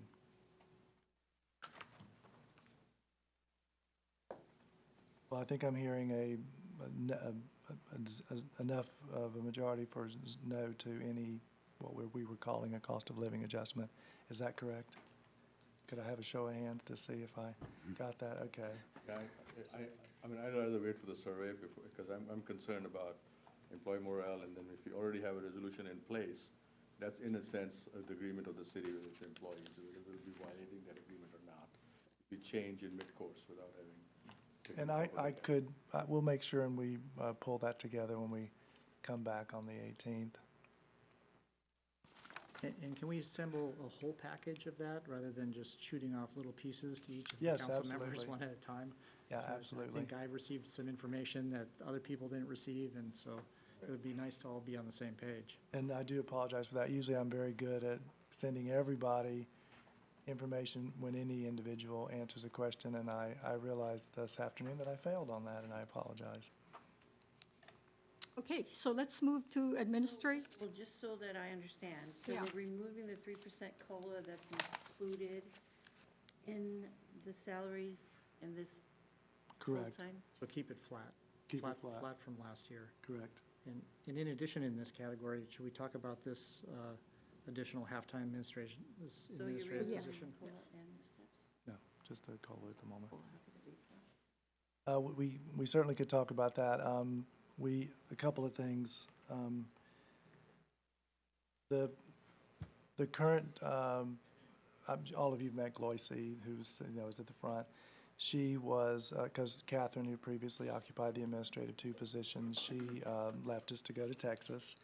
And we needed to fill the full-time position, and Gloissy had been hired as in this position, which is the part-time position. And ultimately, it was determined that she was a good candidate and a good fit to move up, and so we offered that to her, and she did. So that has left this position vacant. I have always had, and the staff knows this, some concern that overall the position did not, you know, have enough assigned to it that I felt it meant a full boat part-time position. They do provide a critical function of backing up for 2 reasons. One, we only have 1 person up front, and so when that person is gone and they represent all the functions of the city, we do need someone to back up them. Sometimes on occasion the front counter does get busy and it needs more than 1 person. So that was kind of their primary function, but that was never really enough to occupy, the full number of hours allotted to it.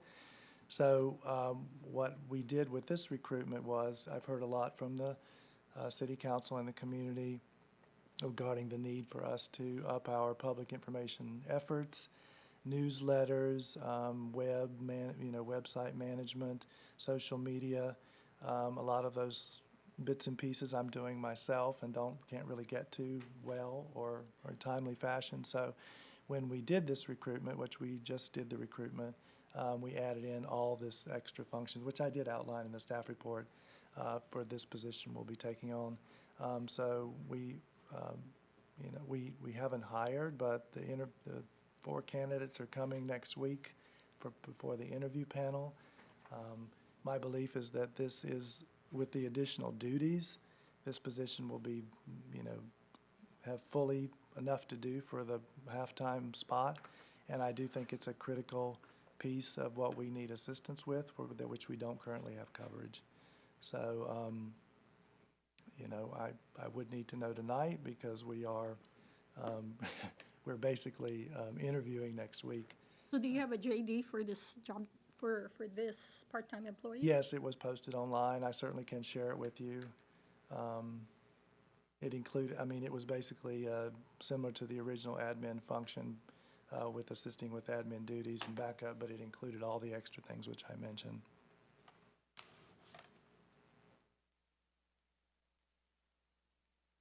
So in keeping with my narrative, I really don't recommend increasing administrative costs any further.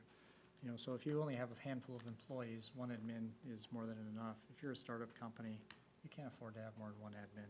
It's just not feasible, right? Councilmember Leuthold? Yeah, I guess, I mean, it really depends, in my view, on who the candidate is. I do think that we're underserving informational needs in the community a little bit, and I think Terry's been responsive to that and added that into this position. Am I right that this is a position that has existed in the past? It's not a full increased add-on position. Correct. It's filling the position that was there and actually providing a bunch more duties. I think it probably is critical to have someone in that position who could potentially transition. If our administrative person leaves, we've got the half-time person, maybe they're a qualified candidate to move like our last one did. So, I mean, I think that in terms of ramping up the performance of the city, keeping that position with extra duties, I'm for that, if the candidates are strong. But I really would look to Terry's management on that to pick a candidate who's the right person who really benefits and is going to be a superstar for the city. And to that point, Sue and I have discussed, you know, with the interviews next week, if we don't, you know, for the minimum qualifications, they did meet them, and that's why they've been invited to an interview. If we don't see this pool as meeting what we need, especially around the public information piece and communication piece, we will just restart the recruitment again and see if we can, you know, find additional applicants to interview. So as a part-time employee, you're looking at how many hours a week? This one, 21. This one will be 21 hours a And you week. said that you will be offering them benefits even though you're not required to? It would be prorated. They would get prorated, you know, leave time. It's about 66%. It's of the prorated health insurance. And would this particular person also be part of the stepped-up salary? They would. It's an hourly rate, and it does have a similar step schedule. But not the percentage-wise? No, it's just an hourly, and it usually gets the cost of living or whatever you want to call it. Correct. Performance, merit increase. Well- No, Not just a cost merit, of living, I just a think. cost of living. Well, they're still subject to performance evaluations and all that, right? Yes, but they're hourly, so they don't have a 5-step range. Correct. So then, yeah, that one would fit more within, you know, whatever seems right for them and in terms of any raise based on their performance. Okay, so do you feel, you know, I like the idea of having somebody, you know, I mean, I can understand the need for extra hands. I really like the fact that you're streamlining and going for efficiency with the El Camino software. That's gonna be 25 grand a year. I'm assuming that that's gonna take off and it's gonna benefit all of us, but it's also gonna lighten the load, I would imagine, for staff, as well as potentially the, you know, the emergency personnel that we're shelving at the moment or looking to, that could also relieve. So are we potentially relieving enough off of staff to, maybe we don't necessarily need a part-timer, but maybe we just go on a temp position when we hire someone on a temporary basis, you know, from a temp agency at busy times? Would that be more fiscally prudent? I mean, I would say, as I said earlier, you know, part of my reservation about filling this position, it started from the time I started here, was I didn't think overall there was enough in the city's, you know, work pile of things to do for the position to be warranted. So what we did was add in all of these other public information and communication function pieces to round it out to be a part-time position. So I feel confident when you add the two together that the person will, you know, give us what we need and will be, you know, busy for the full allotment of hours. And how much hours do you think would be allotted towards social media? I mean, I know I I'd say manage at my own least- Facebook page, doesn't take long, so I don't know what that would Well, mean. it's more than just social media. I mean, we need someone to, right now, here's a good example. Unfortunately, the newsletter is finally going to go out maybe next week or the week after. It never gets dealt with. So we need someone dedicated. The council has indicated you'd like that to be not 2 times, but 4 times a year. You know, you'd like an e-newsletter, you know, making the website more robust. It could be, ClearGov, someone's going to need to, be in charge of that. It also, means, whatever outreach and communication efforts that we're not getting to now that we should, the council has an ad hoc committee on social media, which includes both the council and, we're working, we have some policy on city staff, but in general, I just think that given the council's request for us to be more open, transparent, communicate more, if we're going to do that well, it can't be piecemeal, Andrea doing a little bit, me doing a little bit, us not getting to half of what we should get to. So that's the reason for adding that into the work of helping with backup and stuff, which we do need from time to time, but just doesn't warrant a 20-hour job. Right, okay, so we can revisit it in a year and see how it goes, Yeah, and whether or not it's necessary. I mean, You know, that's like, correct, right? Yeah, because they don't sign a contract, there's no, I mean, there's no ultimate expectation You that, mean with a temp? Is that what you're? no, with this just particular see position. how it goes for a year, and if there's been, obvious results and positive results, or maybe not so much, then we would revisit it. Yeah, no, I mean, that's certainly the case because, as with the budgeted positions, they're always at the discretion of the city council. So do they sign a contract with us then, or not? No, they would not be a contract employee. I mean, they would go through a probationary period just like any other employee. Would it be possible to combine this position with the emergency preparedness position and get her to do, him or her to do some of this stuff, so we don't have to hire an emergency preparedness part-time and emergency, and the social media person the other time? If we can combine it first off, and then maybe next year we reevaluate and see, hey, how viable is that? The issue with that would be the skill set and background. The person who works in emergency management, that's a Yeah, specific. but they can go out and train with Los Gatos Police Department. I mean, I've been to the training. It's not, I mean, it's not, Well, it's also a rocket matter, science. it's also a matter of finding people who are interested in both. Yeah, so you need to find the right person. Absolutely. But my preference would be, I think it would be a lot easier, and we've sort of found this with the recruitment, that we advertised for, a position for admin assistant, as a backup, but also for the communications and public information.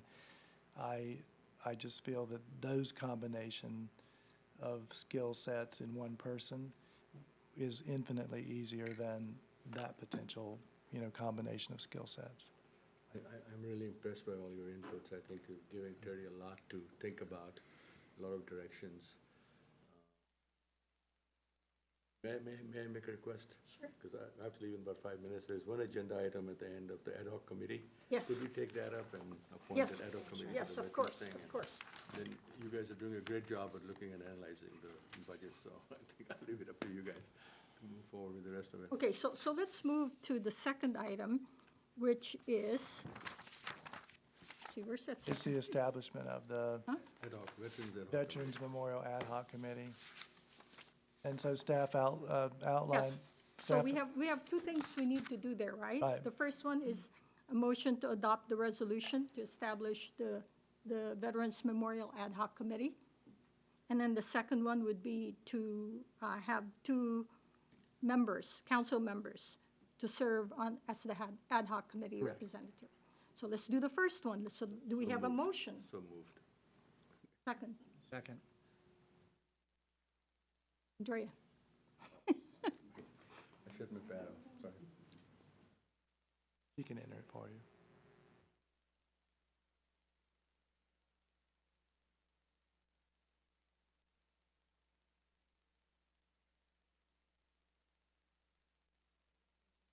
So, Mine you guys are going to have to work for. Yes. So, Yes. Mine's not showing up.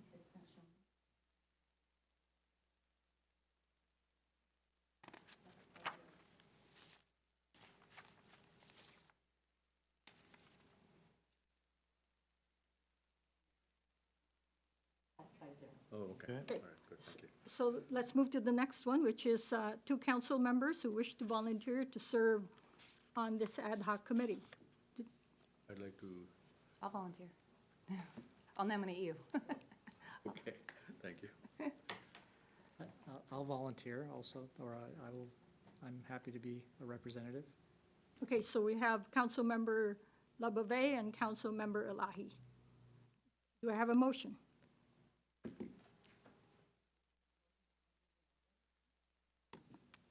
What's the motion?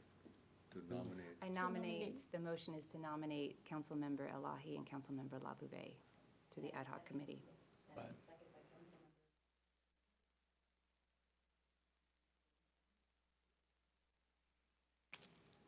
Yes. Did you get mine? Yes. Okay. Okay. Thank you. Thank you. Thank you very much. I appreciate your indulgence in letting me know. I mean, you can make me stay here, Mayor, right? Okay, so I just want to make sure where we landed. So with the admin 1 position with both the admin duties and the public information officer, to leave it in, but with the clear understanding that it is a 1-year time period because it's just the 1-year budget to be revisited based on the performance and the metrics that we see around improvements in public information and communications. Yes, I and guess you're I going to agree. do a grade hire or hold off until Right, you if get we a don't, good person. we're interviewing next week 4 people. If they do not meet the additional criteria, then we will not hire from this pool and we will re-advertise. I'm still at a no. There's so many startup companies do all of their MarCom with their existing staff. And I don't think that a temp position can properly do this work anyways. So I don't want to increase administrative cost. Mayor Pro Tem Lawler? I'm okay with it for now. I think we've taken enough, we've trimmed some things from other places that maybe it's worth it to see, particularly since we want to improve our social media presence and our transparency and see how it goes with the expectation that if there is not a whole lot of improvement in a year, then we reserve the right to eliminate that position. So Councilmember Luthold? I'm a yes. And I'm a yes. Okay. And I don't know if, well, that was 3, that was enough. That's 3 so, then. I wasn't sure where Councilmember Lottie landed, if he did at all. I don't know what he, I don't think he I had don't a think clear he did. indication. That's fine, as long as we have a straw poll on 3, we're Yeah. good. All right. okay. So, let me see, where are we? Administration, any comments on that one?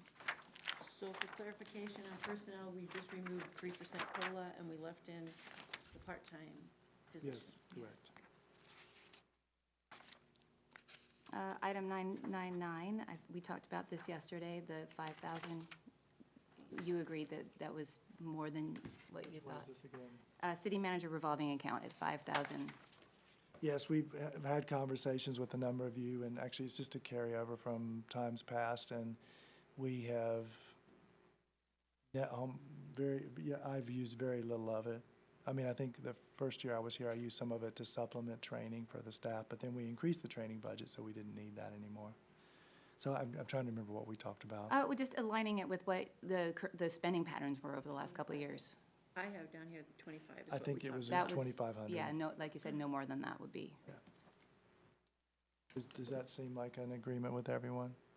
I'm okay In our with it. meeting, I wrote down 2K, so, Oh, you did? so we're different by Okay. $500 bucks, so we could You debate that. decide. Okay, hurry up, let's go do it. I'll go with the 2,500. just Okay, to- there you go, 2,500.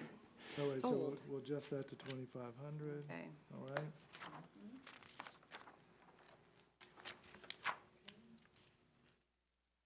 Okay, so let's go to equipment and improvements. Any comments on that one? I made my comments privately earlier today, but that I think if it is necessary to do the upgrades all at once, 9 new computers, they all match it may be a delayed maintenance thing that we need to do that and get it all up to date. In the future, though, I think we should probably see about regularly updating a few at a time so we don't get these large budget numbers all of a sudden. And I would agree with you, and in most organizations, that's typically how it goes. I just think that they, for some reason, purchased them all at the same time, and now they're all out of date at How the old are same these time. computers? They're 5 5 years years. old. Yeah, a laptop should be on like a 3-year refresh, I think, you know, it's like. Sold.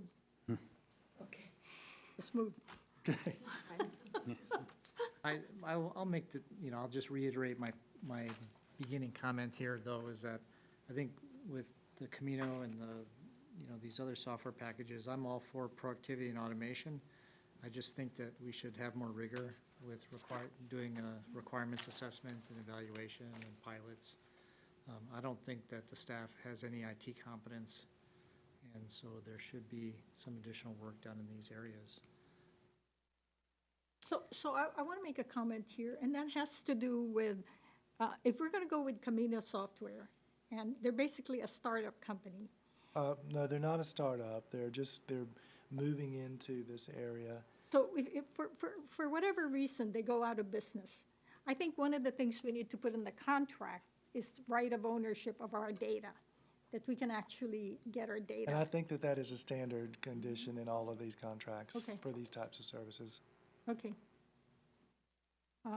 Anything else? Let's move to the law enforcement. Facilities maintenance? Well, I'm sorry, do we get clear direction on a straw poll on the Camino software for the $10,000 for the permit guide?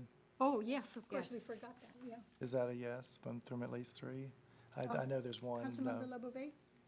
Well, I think he expressed his opinion that he wanted to wait, but I'm looking to the other 3. Oh, did you say you wanted to wait?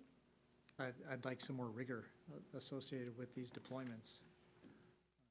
So I don't think just trusting the staff to go off and deploy these platforms on their own is sufficient. I think that we should follow a process. You should have a requirements document, you should have an evaluation, especially when it comes to the finance package, right? ClearGov's not the clear choice to me. I know that there's other packages out there. That can be a viable front end. It's certainly not a back end for finance. So I think that we should explore it and have a full solution scoped there before spending money. So I think we need to split it apart. On the permitting software, I think is okay. We need that function. It's less expensive than others. We need to make sure the contract looks good so that we're being careful on how we commit to that. If it turns out it's not the right solution, we don't want to be committed long-term. We want to be able to migrate our data back out and be responsible. I mean, with the building and planning people, is it serving their needs? With the community, is it serving their needs? But starting the program, as long as it's done very conservatively so that we can get out of it if it doesn't work and get our data and it doesn't cost us too much. And then the pilot program on the other. Similarly, I mean, I know the understanding is we'll go with it if it's working out, but if it's not working out, then we need to be able to say no to it. Yes. So I think on that one, my suggestion would be, let's give it a shot. Let's for sure do that one. On ClearGov, I just don't know where that's at in terms of how much staff has done, and whether, and the same thing, is it the right program for both staff and for the community interface? And I just don't know whether that has already been done and it is the best and there's good reason for it or not. Have you seen that ClearGov? No. Maybe that's one of the things we need to do is you guys need to do a demo for the city council on ClearGov. We can set it could. up with the people from Yeah, we'd have to ClearGov. set it up with them. Okay. But in terms of the budget, I mean, we need to make a decision, really. So for the Camino software, for the permit guide, do I hear 3 yeses for that? I'm a yes on the budget piece. I just want some more rigor and work On done the there. There needs to ClearGov be a- piece, you there needs to be mean? a- Oh. Yeah, there needs to be a work plan behind this, but I'm okay with the budget piece. I'm a yes. A yes to, To the whole budget, but be careful on ClearGov. Don't commit to ClearGov until we learn more about them, but leave the line item in there for the budget allocation. Okay, so we'll So this is- basically leave it as it is then? Yes. As it is in the And I think draft? this is to your point about a placement. Right, this one will be a placeholder, don't spend it till we're really sure that there's been This is some. for the regular- ClearGov portion? For the ClearGov portion. Okay. Yeah. And there's 3 yeses to that, or 4 potentially? 4. So Okay. leave it all in as a placeholder, but the ClearGov, I mean, as an item, but the ClearGov is only a placeholder till we do additional work. Okay. Okay. Everybody agree with building? Okay, let's let's move to the capital improvement budget and the law enforcement budget on page 9. No comments? I have on 920, building Yes. and grounds construction, just a Yes. quick question. Since we don't actually have a plan in place, is it better, can those funds be better used this year? Because it could potentially be rolled over until next year again? Well, as you, did I talk about the fire department tonight? Yeah, but I mean, the I thing can't about the remember. fire department is this, it's gonna be a lot easier for them to move into a ready-to-go fire department. No, I mean, I wasn't sure if I talked to you individually, but I can't remember if I mentioned it tonight. Took us on a tour. Okay. Yeah. So,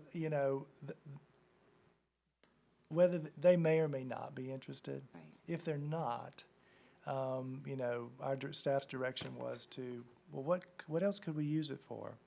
And so we would need to start that conversation with the city council again, as well as potentially with the community, say with the survey. But ultimately, it really doesn't matter what use that the building ends up being.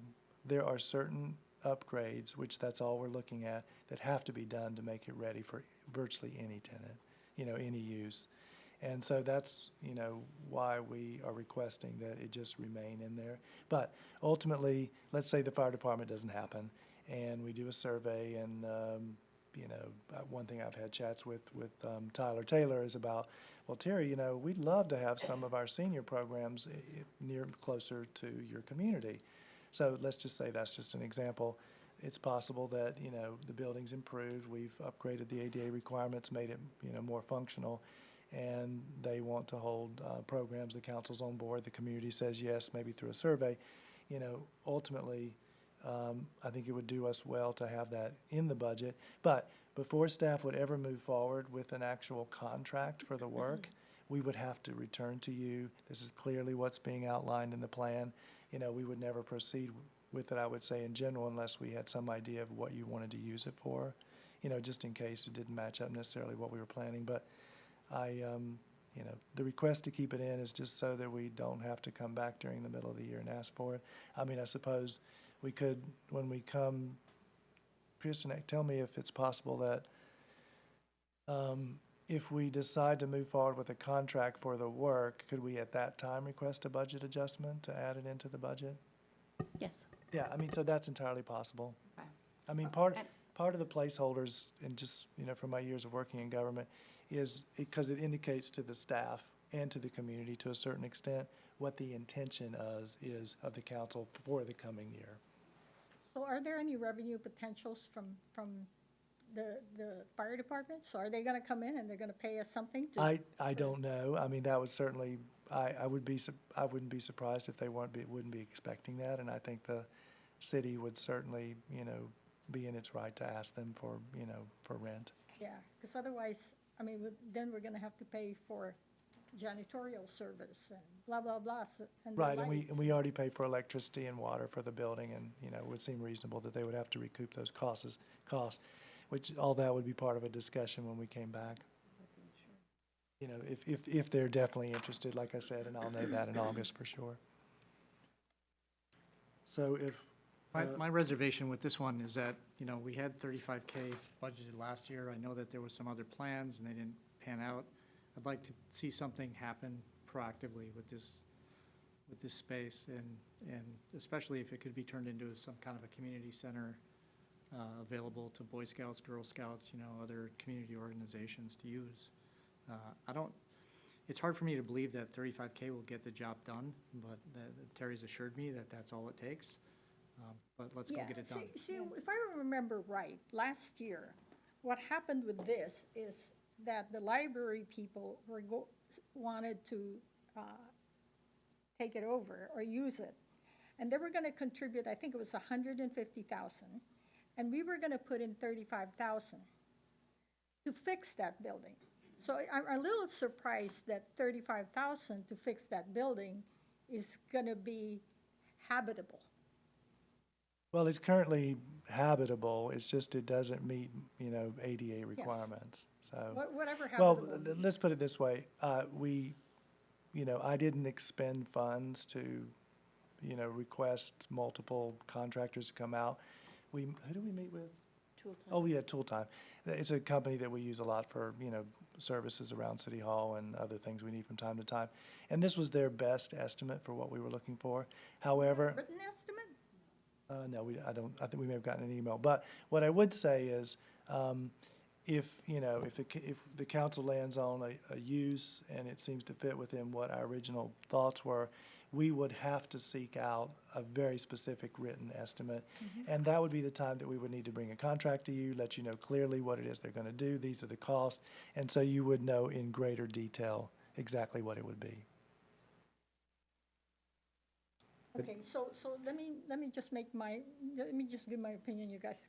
I am tempted right now to bring this down to 0. And then when you have your estimate, then we can talk about what it is, right? And what it will really take, because like Councilmember LaBouvet here, I find it hard to believe that we can even have people come in at $35,000 and use the building. So I'd like to see, you know, some written estimate to say, yes, we can do it at 35,000, and they may say 55, and then we can talk about adding more money into it.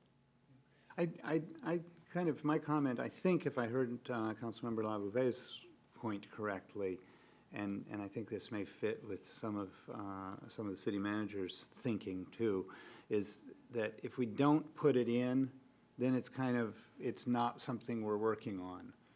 And it may be more likely to fall by the wayside, whereas having it in the budget tells the community, tells staff, tells us, this is something we would like to accomplish this year. Maybe the number's not right, but it's on the agenda. We put the money in to get this thing done. If we don't do that, it's going to be another year, and we're not going to have a community center, and that's that. And that is a typical reason that cities add in items such as this. We don't do a lot of this here. The larger cities I worked for would have had multiple items in their budgets for consultant for general plan update and, you know, things related to building or finance and so forth. And when staff does the work for the budget, you know, they do their best to get estimates and so forth. But until the actual contracts are signed or brought to the council for consideration, you wouldn't necessarily know the exact amount. So my straw poll is to keep it in so that it stays an active item. That's, As a placeholder. yes. But yeah, let's please move this forward. I think it's. We got 2 votes. Yes. Yeah, 4. Good. Okay, let's move on.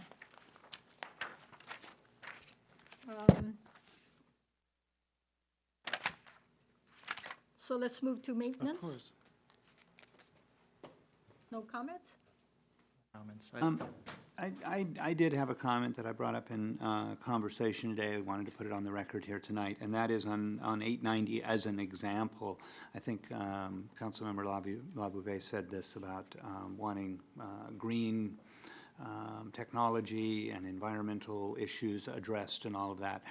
I hung that hat on 890 here, saying, you know, could there be an opportunity for LED lighting? Could there be something solar related? So I just wanted to say, you know, we should look for, even this is $3,600, we're not talking about a large budget item, but even on these small ones, if there was an investment we could make in upgrading to, for example, LED on street lights that was then going to save us money over the next few years, but also be a green solution, we should be looking for that in this one and any other places in the budget and the facilities budget. For this, for the And I did operations. check with Sue on this one, and we actually have 12 city streetlights outside of the districts. So there could be an opportunity for upgrading the lights themselves for energy efficiency. And I'm on the library board, and they're saving literally tens, if not hundreds of thousands of dollars with the LED upgrades to all the library facilities for the joint library group. So, and also standardizing the light fixtures. They had 9 different light fixtures and bulbs, and they were standardizing and upgrading all at the same time. So those investments can really pay off. so those all 800 series are all the same. I have a question for pavement management program. Is this 310? Is that what we did last year also? Because I think the accounting's a little different here. It showed up in a different spot. No, the pavement management program, the very first year, which would have been last year, was quite a bit higher. This year's was a bit lower than last year's, but, oh yeah, here we go. It was 600,000 last year. Yeah, and it was over, yeah. And so the idea was, based on the report that talked about the pavement condition indexes and the streets condition, it was be better overall for the city to front load doing more work early to the best streets, because that will ultimately give you the best return on the long run. But now we have done that, and so we're just moving into the last 3 years of the phases. And as I said earlier, these last 3 years do not involve any general fund transfers. It's actually monies that we're receiving, which we're required to spend on this type of activity. Okay, so you think this funding's adequate to get to our To the our good. goal?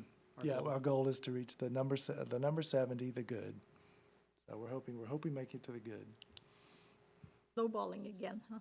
Well, that was the original council's direction, but this is a new council, and you know, based on the new report that will be done, we'll be offering you options to go higher than that if you so choose. Okay. I had one comment that I think related to that one, and that was Poppy was mentioned as we look towards potential dealing with Dave's Avenue and the school and all of that. Correct. I just wanted to point out on there, the language in there said we were going to look at costs on Poppy improvement. If I recall correctly, we've got this jagged tooth of Los Gatos and us there. I just wanted to make it clear that we should only be bearing a piece of Poppy relative to our population on Poppy. Well, I mean, technically, I don't know if they'd send the police over, but, you know, we can't be working on streets that are not our jurisdiction, so. Right, but I guess Poppy is both our jurisdictions, I would think. The houses are at least kind of half-half, right? And so the street, my question is, what is the street, and does Los Gatos need to pay for half of that street? That's a good question, I don't know. I believe the street in front of the homes that are within this town of Los Gatos are Los Gatos. Right, so we'll do our curb and They'll then be for like this. 20 feet, and then they'll have nothing. No, so I just wanted to point that out because the language said Poppy improvements and sounded like we were talking about Poppy, and I think it's more complicated than that. Yeah, and I'll make sure that the city engineer, who's relatively new, is aware of that. Was that in the staff report narrative? I think it was. I could page through and find it. It was in item 1. So. Yes, you're right. It was under the Dave's Avenue Elementary School neighborhood improvements. All right, thank you for pointing that out. Okay, shall we move? Yes? Yes. Yes, okay. So let's move to construction and engineering. So under construction, the $500,000 in that category would be the carryover for this summer's project. So it was previously budgeted last year, but we're required to carry it over because we're not doing the work until after July 1st. So the hole in this one is the earlier request I had made in the staff report is, does the city council want to proceed with another year of approximately $500,000 budget for curb and gutter and street resurfacing, with the, as I said earlier, with the caveat that my chats with the city engineer is that we need to do a more comprehensive overview of the city to determine really what it would take to bring the whole city up to where it should be, so that we can offer the council the full picture before, say, coming back the following year for additional requests. Councilmember, I'll start. I'm in favor of this $500,000 allocation. I think this brings a lot of value to our community, so Okay. this is one of our main expenditures. Mayor- And we have quite a bit of extra money based on the Matavo Hacienda project this year, so I think we should spend it on that. okay, Mayor Pro Tem Lawler? I'm fine with it as well. How likely, though, are we to get that report? I mean, within the next fiscal year, how likely, or how much progress will we make?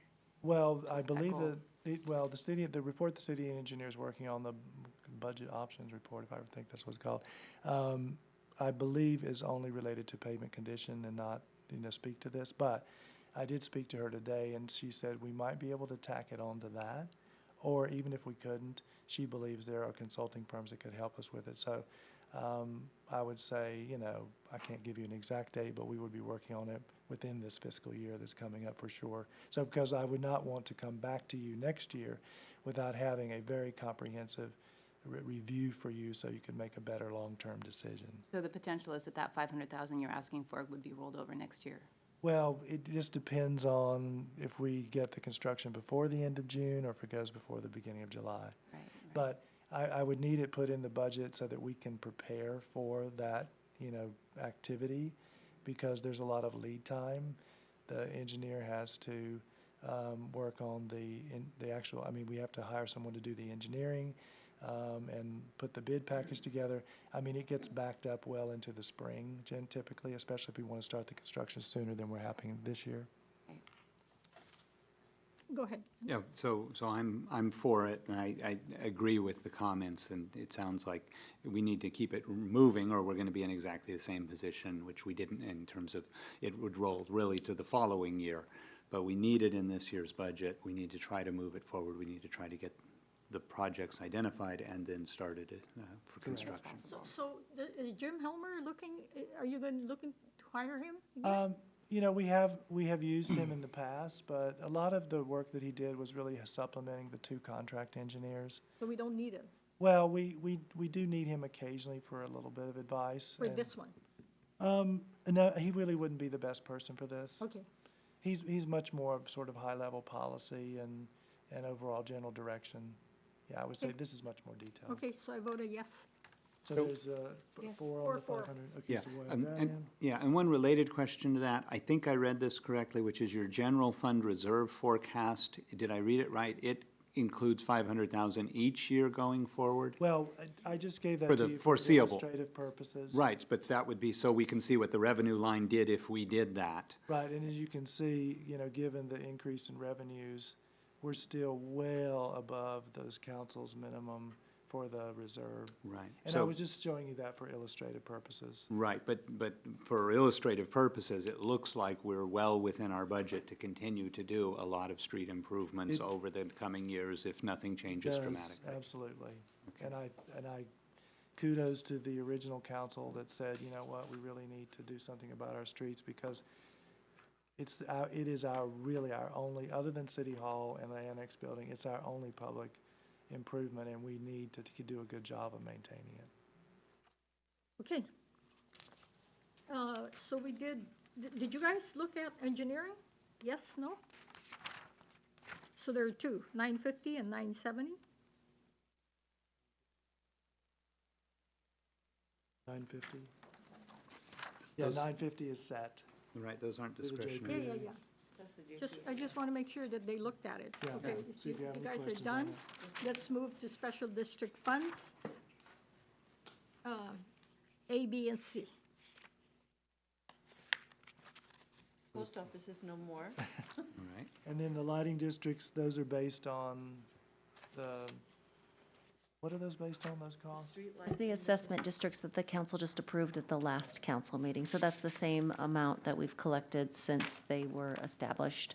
And we can't increase it because it's now subject to Prop 218. Okay, so, I think you may have made it to the Okay. end.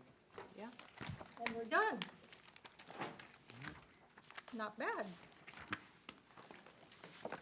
We're 10 minutes over. So we're not done yet, actually. How about the next order of business and commission reports? Anybody? No commission reports. None? No commission Council member reports. comments? I have some council member comments. Okay. And I read this into the record last meeting, but I want to, I'd like to make another pass at it. As part of open and public government and enforced by the Brown Act, except for limited circumstances, the city council is only allowed to discuss topics that are included on the agenda of a publicly noticed meeting. Given the current language of Resolution 1691.5, items of business may be placed on the agenda by any city council member. It should be straightforward for a council member to request an agenda item for the next meeting so that the council can discuss the item in public and decide on next steps. It should also seem reasonable that during the same meeting, the city manager and the city attorney can advise on the next steps. In practice, it's not working that way. The city manager will hold future agenda items at his discretion rather than scheduling the discussion item for the following meeting. With the consent of 2 other council members, I would like to direct the city manager to add the following 2 items to the June 18th city council meeting agenda. Number 1, creation of a customer orientation and operational excellence ad hoc committee. And number 2, revision to the resolution 1691.5 to read, items of business may be placed on the agenda by any city council member, the city manager, or the city attorney. The city manager may advise but may not override on the placement of items for consideration. And to speak to that, as Councilmember LeBouvet knows, these items are on the agenda. So we, So I'm a after little- much consternation, we are actually moving these 2 items. I just don't want to go through that again.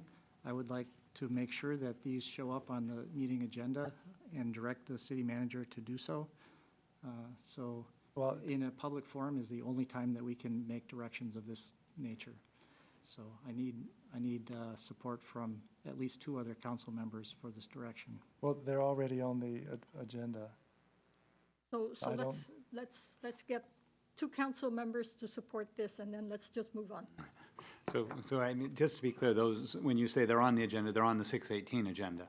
Correct. Okay, so I'm in support of it being on the agenda to have that discussion as well. It sounds like it's already there, so. And the reason, as Councilmember LeBouvet knows, we had conversations about both of these and talked about, what would be helpful and useful for us as staff in order to be able to move it forward. And so we were able to have those conversations. And like regarding the ad hoc committee, we honed in the responsibilities, and we still have some questions, but I'm trying to get through tonight before I move on to the next agenda.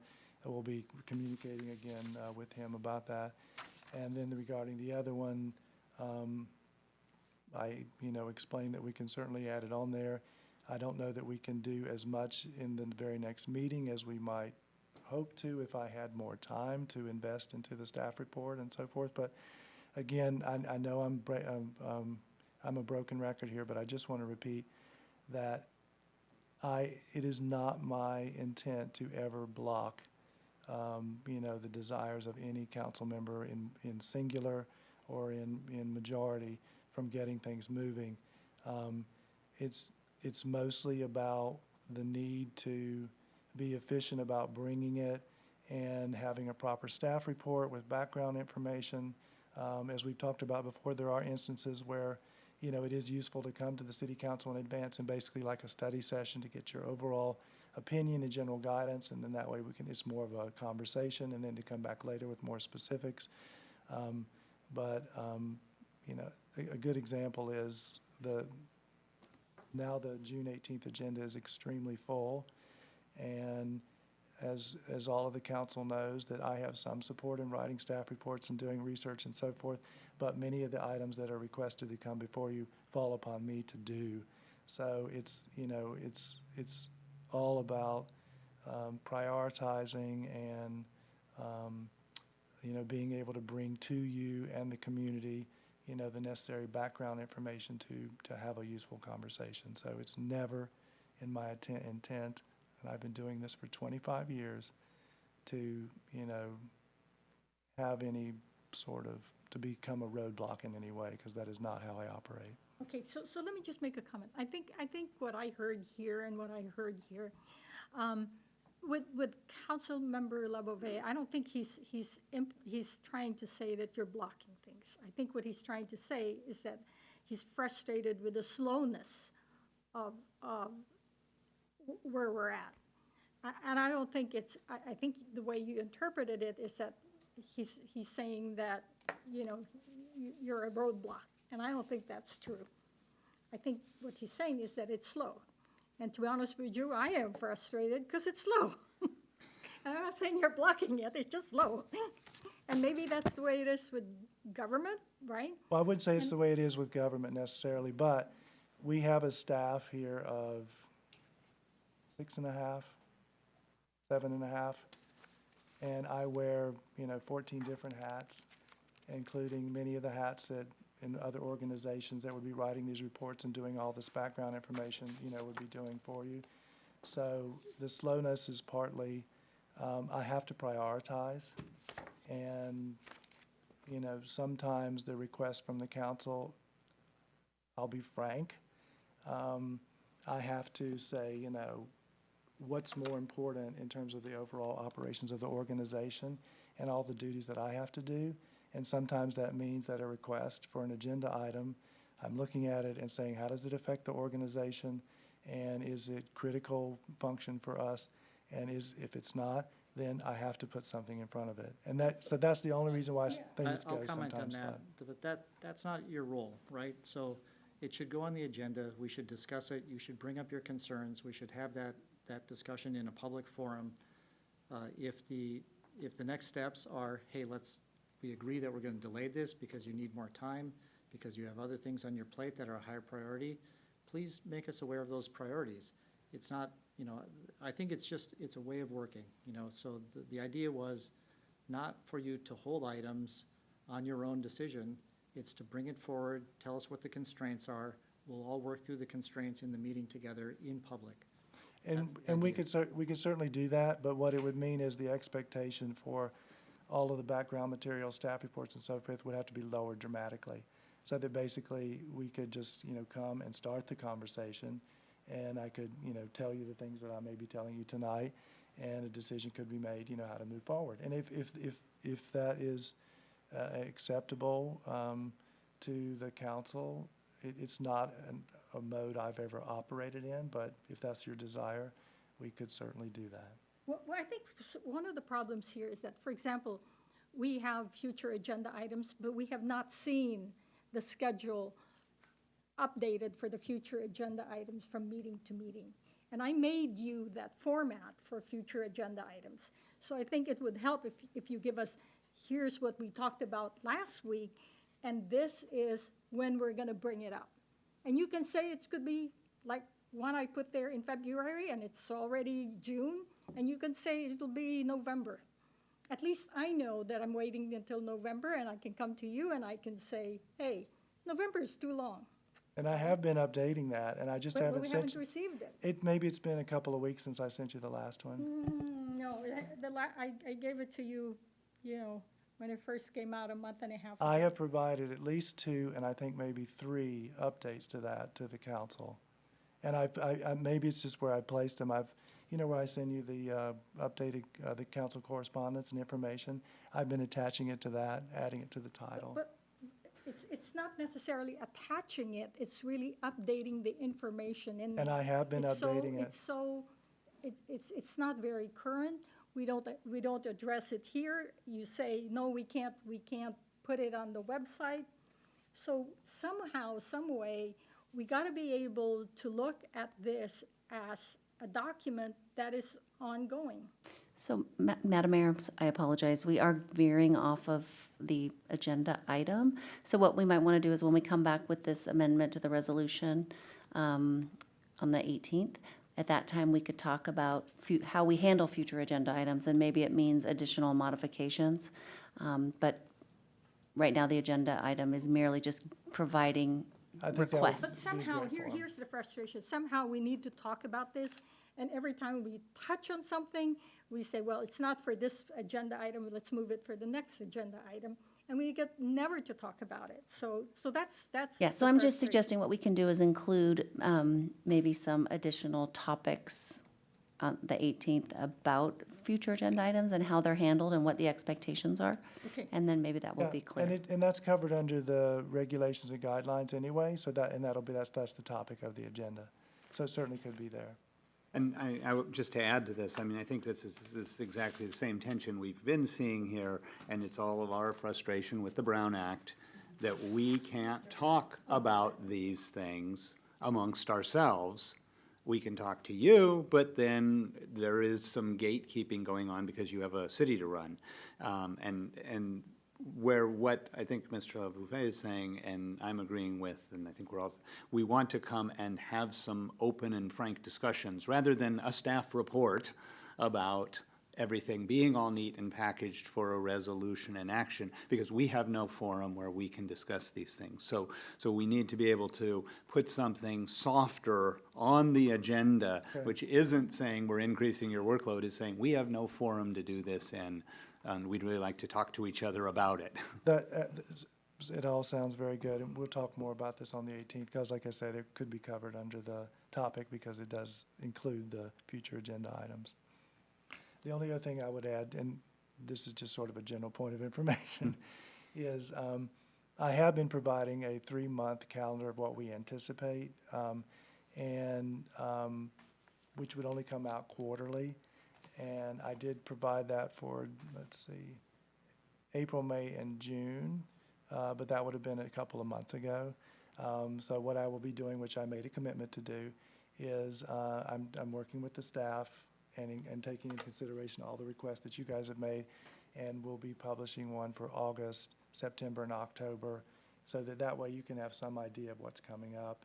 And part of the idea with that was, it was also to help you with, if for some reason you might miss a meeting and something was really important to you, you could let me know, and I could try to move it around. So just to keep you in the loop that we do publish those on a quarterly basis as well. So is the direction clear? Or do we, We're going to talk more about it on the I 18th. mean, I think everyone agrees? Yeah. And the other So thing 4 that to 1? too, we can talk about, because I think maybe the expectation of what an agenda item looks like to staff may be different than what the council is thinking about. So we'll work that all into the item for the 18th. Absolutely. Okay. So that was council member comments. So now city manager report. I didn't have anything else beyond all the things I've already said tonight. My mouth is dry. Are you sure? I am positive. Okay, how about future agenda items that we can't talk about? Well, you can talk about adding them. You just can't discuss the actual. Okay, so our next meeting is June 18 at 7 o'clock. Meeting is adjourned. So just to one point, I'm sorry. Just so everyone knows, Mayor Turner will not be at that meeting. Yes. So if you have input, I'll be here Let until the us know. 15th, though. okay. That's me.